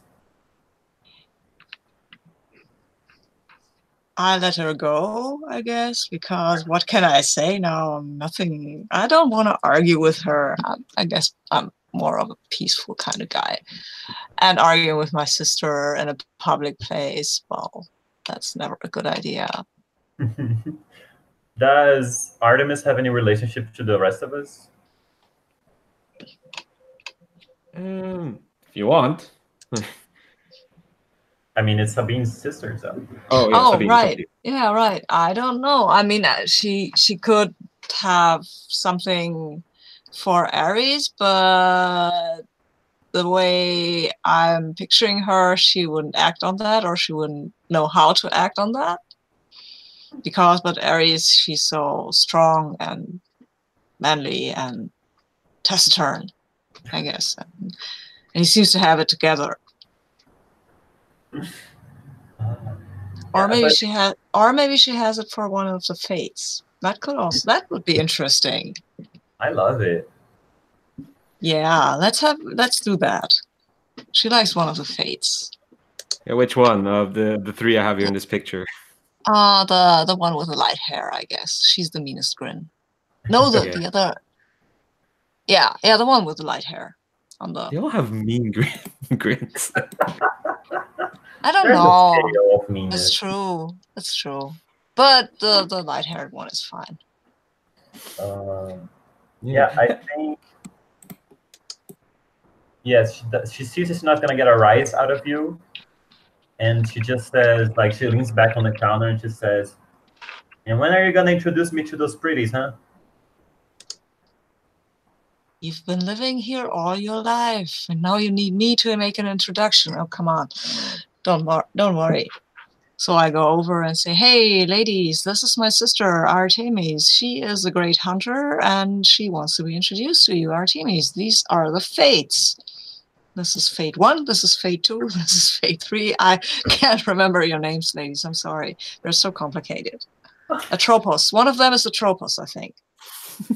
Jesus. The light-haired, Clotho. yeah, Clotho, Lachesis, and Lachesis. Atropos.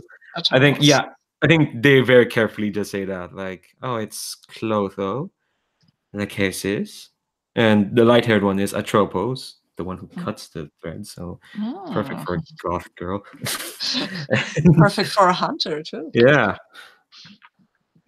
Oh, and I think Atropos is kind of like, oh, just expected from our Prince of Liars. Fine performance on the stage as well. Thank you, ladies. I aim to Oh, please. for your performing as well. I'm sorry, I cut you before you. No, it's okay. You can tell me woodcut off Polly, so that's it's kind of cool. Yeah, and I think the Clotho, the one with the braid at the far right of the picture, kind of leans like, yes, your brother's terribly skilled with the string and with the strings. In fact, he's almost like he's bred for that and nothing else. I think Apollo will now gracefully melt into the background and leave his sister to the fates. Goodbye. Have fun. I have to go and tell Helen that I have to wait tables and not hop around with my sister. Nice sister. I think the last thing you hear, like, is just Artemis pulling up a chair and say, "Oh, you should have seen him when he was a kid. It was all day long playing that flute." Yeah. Yeah. She says that like it's a bad thing, and I think that's the worst he says when he comes back to Helen. I've played the flute all of the time when I was a kid, and she says that like it's a bad thing. Helen? Oh, I think we can end the scene, but I like the image of him like, oh my god, they're all so negative. Yeah. I think we'll end it there because I think we'll end the scene there. I think because what I like to do now is take a break every hour, so we want to take another 5 minutes. Have a think of like what you want to see next, like which story do you want to pursue, which NPCs you want to talk. Same with me, I should think as well. Well, the thing is, I will just show up, so wherever anyone goes. But yeah, take 5 again.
Yeah, damn dirty devil dogs gonna doggone wrong genre. Damn it. Damn it. We're not playing some rootin' tootin' cowboys, though. There's a weird frontier feeling to like this Dust Bowl town. Hellenetown. Okay, so yeah. Next scene, yeah, definitely some violence. I think. Let's see. So, who needs protection from the devil dogs? Right, so is it Apollo or is it Homer? I think Homer is like considering joining the gang. He's in the recruitment process, and Apollo owns debt to them. Ooh, okay. So since you kind of suggested an action scene, Louise, Ares, picture of Clint Eastwood. How do you want to kind of frame this? And I'm thinking, yeah, so it would be Ares and Apollo, and I guess David, you and I can play the devil dogs, I guess, unless there's a character of yours you want in on this. No, I'm happy to play a devil dog. But yeah, that sounds good. Fab.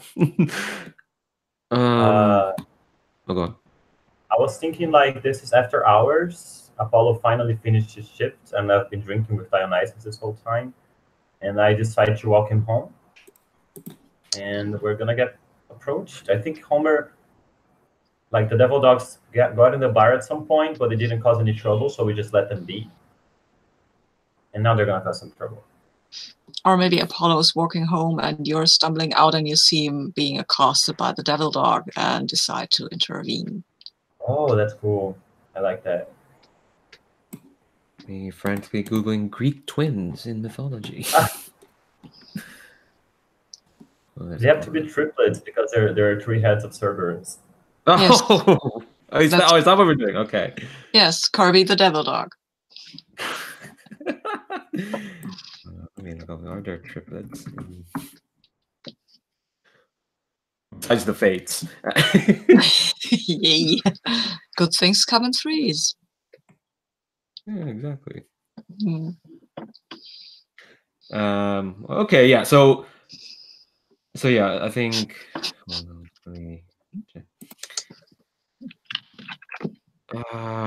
Yeah, no, well, I think let's not get hung up on names. Yeah, Kirby, Barry, and Russell.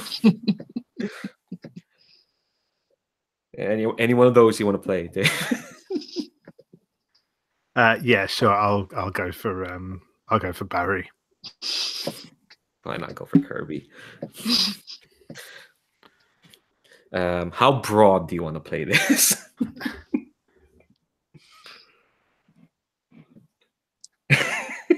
All right. Yeah. Oh, go on. No, yeah. However's good. Yeah.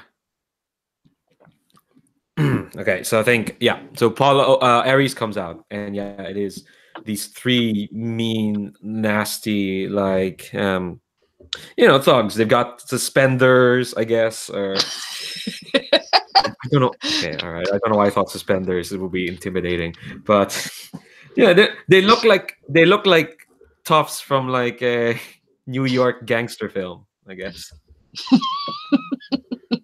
Yeah, the sort of newsboy caps and yeah. And I think one of them, Kirby, is and Kirby is poking your chest, Apollo. It's like, your mouth's writing checks it can't cash, Apollo. I am working on it, Kirby. Come on, I've always been good. Okay, I can't. I've got to keep some of the money to buy food for my mama. You know it is.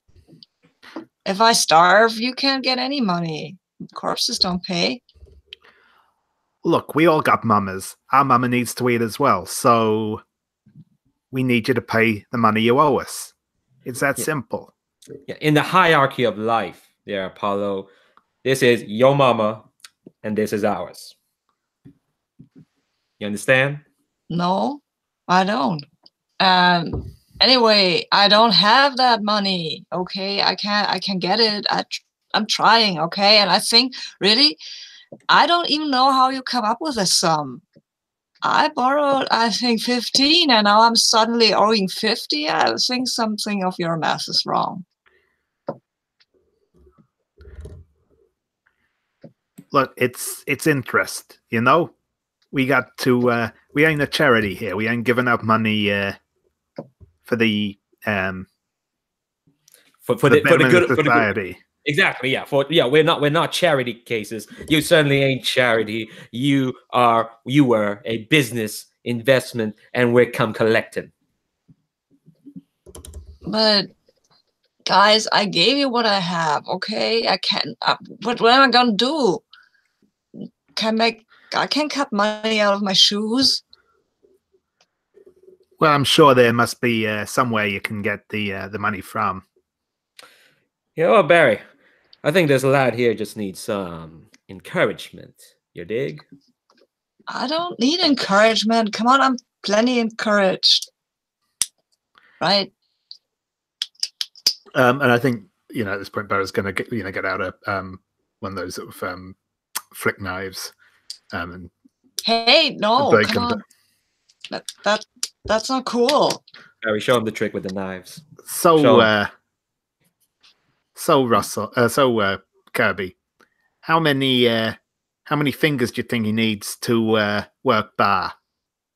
I need all my fingers. I can't make money without my fingers. Come on. Well, that's a matter of opinion there, Apollo. We're gonna need to test out our hypotheses, so to speak. Ain't that right, Barry? Yeah, that's right. And I think at that moment, I'm stepping in.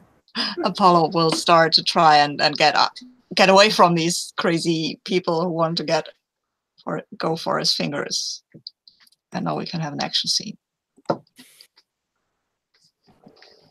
Yeah, so, I think. Oh, go ahead. No, go on. Sorry.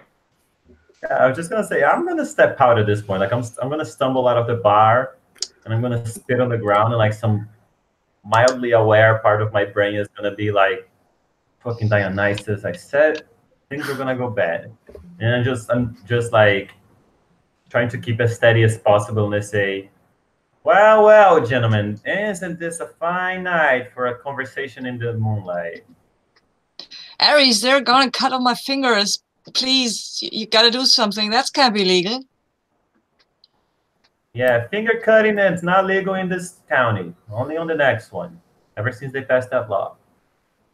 So if you find gentlemen could just move along and leave the poor boy alone, we'll all get home tonight safely, all right?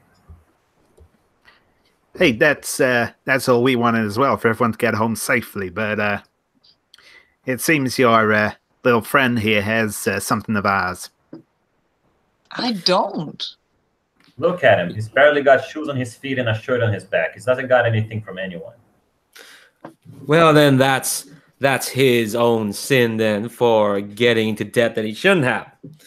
If he'd be working his dues, he'd have enough to pay us back what he owes us. We're only here exercising our rightful duties as citizens to collect on what's owed us. There's nothing rightful about what you do, boys.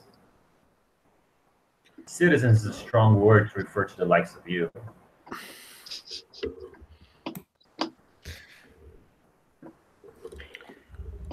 And I think I'm going to use my move to try to get the switchblade away from Barry. Yeah, you pay a coin. Yeah. I think Apollo played into the lure. Someone relies on you for protection, so Apollo gets a coin. Oh, yeah. Yeah, I've got So I'm going a to coin. take it and spend it. Okay. So how do you grab this switchblade off Barry? I think I start walking closer, and like there's a menace in the air, and then they move forward to try to stab me.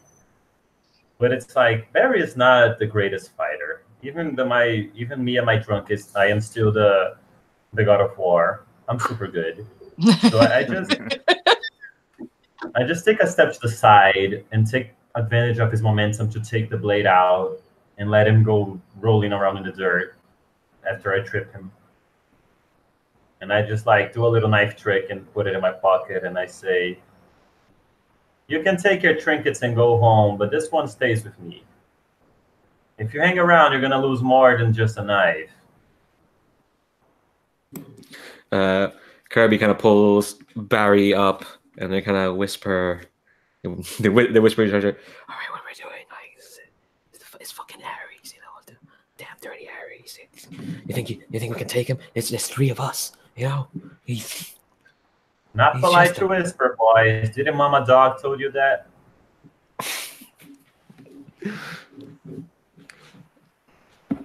Well, we will. I think Kirby's gonna like. Is this the point where we scamper Barry? And say, Yeah, well, we be. Oh, I'm sorry. Go on. No, I was just going to say, yeah, I think we're going to start heading up. But we'll say, you still owe us. You still owe us, Apollo. Don't think we will forget this. I will pay you. I've paid you the. Oh, God. Yeah, he'll get your money, you sons of bitches. Get out of here. Yeah, so we run off. So the blokes run off. So it's just the 2 of you for the moment. I mean, if you want to bring in another character, Dave, if the Dionysus wants to wander in here, seeing what the hubbub is, that's fine as well. Yeah, I think Dionysus is going to head out of the speakeasy at this point, and I think he's got sort of an open bottle of champagne in his hands, and he's going to come up and clap the two of them on the shoulders and sort of lean on them both. Well, boys, are we just getting this party started? I think the party's over for now. Everybody has all their fingers. Kind of. Yeah, no thanks to either of you.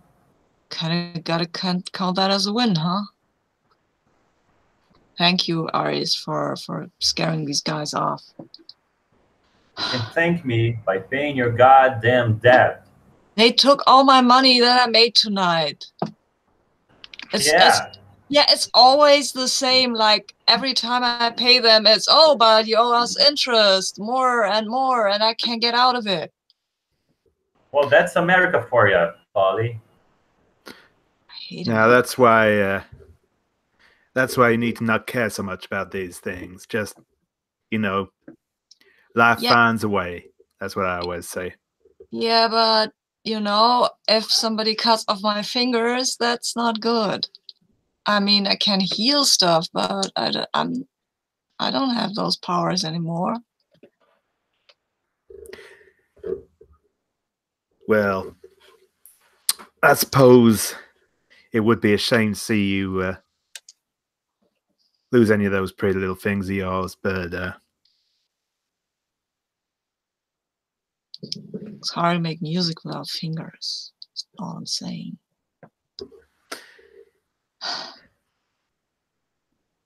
But come on, let's all go have a drink and I don't have any money for drinks. It's going to wave the bottle, which is still mostly full at the minute. Oh, okay. I guess I need one of these. Yeah, I'm gonna shrug Dionysus off and say, like, we've had enough of your antics for one night. I almost couldn't keep my feet below me while those thugs were roughing up Apollo. I'm just gonna sleep this off. So one of us has to think of a solution for this problem before Apollo turns out a lot of pounds lighter in the morning.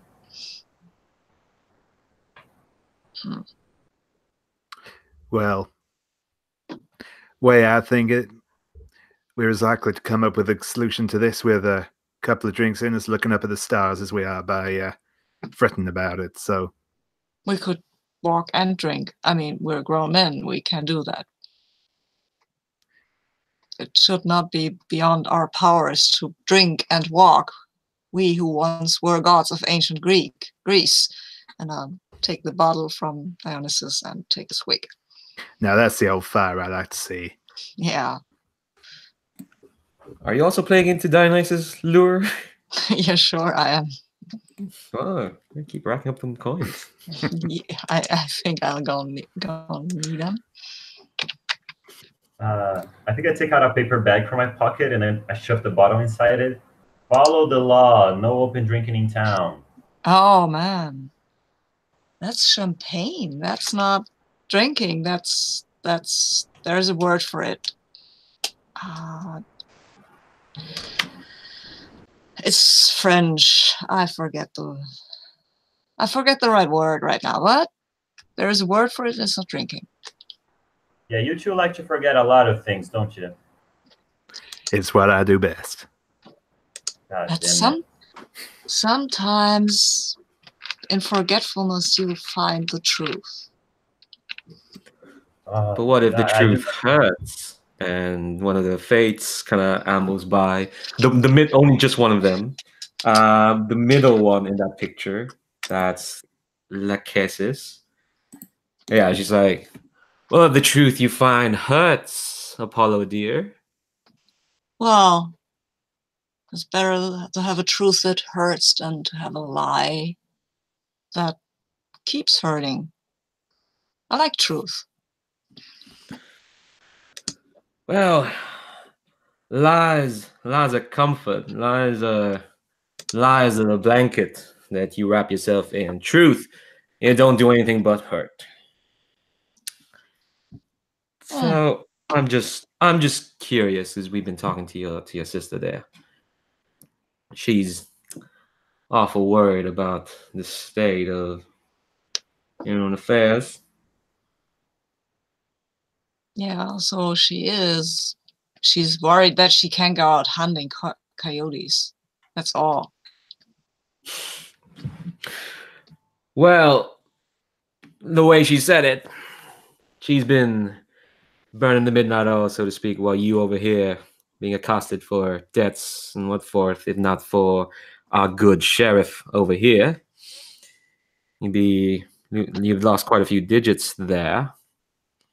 And it would break your sister's heart to see harm visited upon you. It's just an observation. Take whatever you want from it. But it worked out. Sometimes things aren't as dark as you always make it. Look, we are here, 3 friends. We are walking home and we are drinking champagne. And you can have some too. I'm sure you can have some. I'm sorry, it's not my bottle, but I'm sure you can have some. And we can sing a very song about hope for tomorrow. I don't know if you ever sang. Okay, come on, you can probably carry a pretty tune, don't you? No, my part was to hide in the background and support my sisters. But I'll take you up on the offer there, Apollo, my dear. And she grabs the bottle from Ares and starts swigging it. Oh, so now we're drinking with the face. This night just keeps getting better and better. We're not just drinking with the fates, we're singing with the fates now. Come on, join me. Oh yeah, like that's never going wrong. Well, what if it goes right this time? You're Don't sure be like such a that? star puss. Come on, Aries. You fought tonight. You should be in a good mood. You won. Okay, you won against a mook called Barry, but well, winning still a win. And she kind of grins at you, and you kind of feel that you've got another coin in your pocket there, Ares. I do. I have another coin here. Yeah, no, you just get another coin. She just gives you one, kind of like. It's gonna give me a coin. Yeah, she's just gonna give you a coin. It's like, well, a win's a win, ain't it, Sheriff? Oh, I'm holding this, like I'm keeping this, but I'm also like, yeah, a win's a win. Especially the ones that I remember you telling me were good battles right before I slaughtered people who didn't have it coming. Well, we told you well, we told you straight up there. It ain't our domain if how and why you got to that end is disagreeable to you. You got what you wanted. Yeah. Never got what I needed though. And I just like give up and start drinking as well.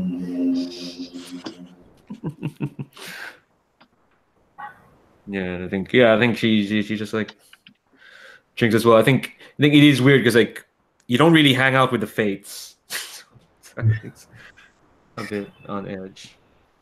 And I think she just laughs and just takes the bottle back, and then passes back to Dionysus and says, "Well, when all the folks down here starting to get all maudlin, best remember what we've tasked you, King of Pleasure." Sure thing, darling. I'll make sure no one gets too dispirited and distraught. We're gonna hold you to that.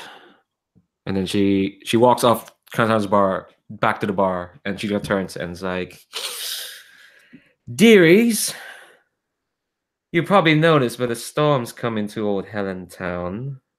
So drink up, arm up, see if you weather it as best you can."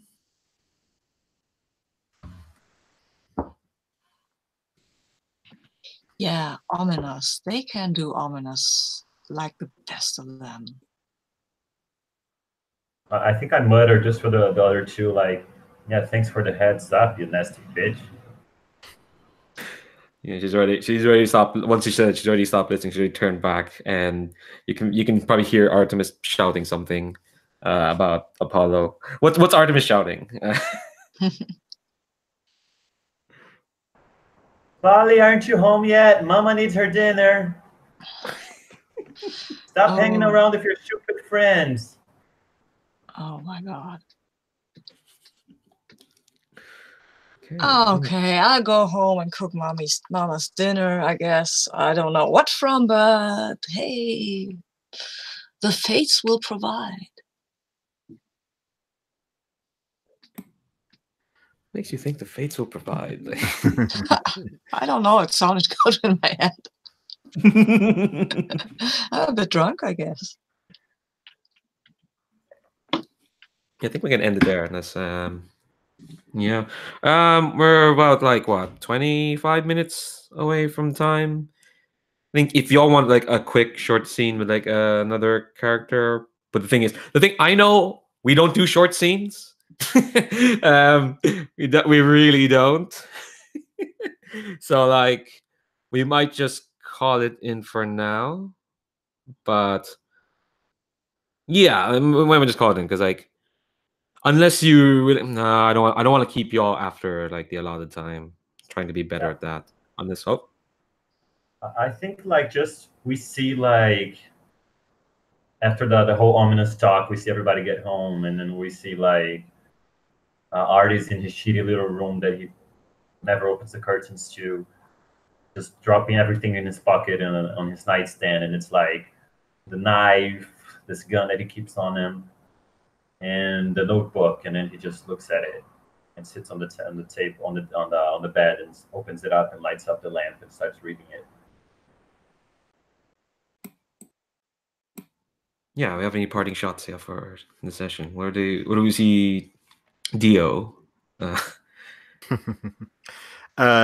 So I think we see him walk along by the motel. He's acquired like a sort of hip flask or something from somewhere, and he's going to knock on the door of one of the motel rooms. And after a moment or two, it opens and he goes inside. I don't know who's in there. I don't have anyone in particular in mind, but yeah. Well, we'll find out next week. Yep. Who's Theo shacking up with? Well, who isn't? But yeah, we'll find out. And Apollo, what do we? Let's see if you. I think we're seeing that scene where Apollo and his family are sitting and eating some cooked potatoes. And Mama is mumbling complaints around her potato mash and like, this was here, that was not a thing. And after they are stopped cleaning up everything, Apollo turns to Artemis and says, "Yeah, you know how much fun it was back then when we were both shooting bows together." He looks at her and says, "I think I might need a gun." And that's the scene. Oh God. I think. Oh, and I have one last kind of shot. I think this is the next morning, and sun's coming up in Hellenetown, and he's not the god of peace. No, he's not. And train comes in.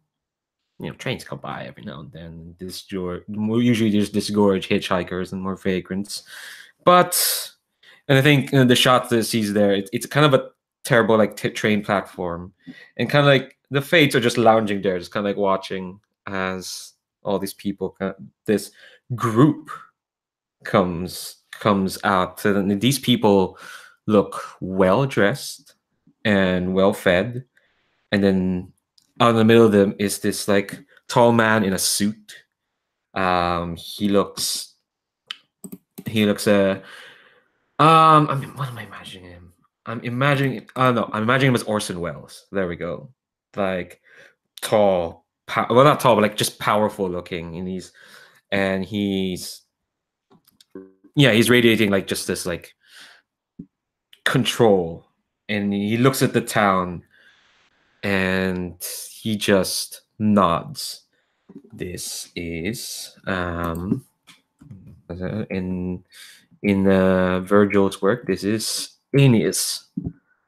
Yeah, in myth, the mythical founder of Rome, and he's come to town to found his newest citadel. So I'm using that move, bringing the worst possible person in. So yeah, I think it's all right. We can end there. I'm gonna stop the broadcast. Thank you again. You know what? I miss playing with y'all. I shouldn't say that on broadcast. I'll leave that on. I'll stop it now. But thanks so much for trying this out. Y'all are ridiculous and wonderful. Yeah, so I'm gonna stop this broadcast. Goodbye, YouTube.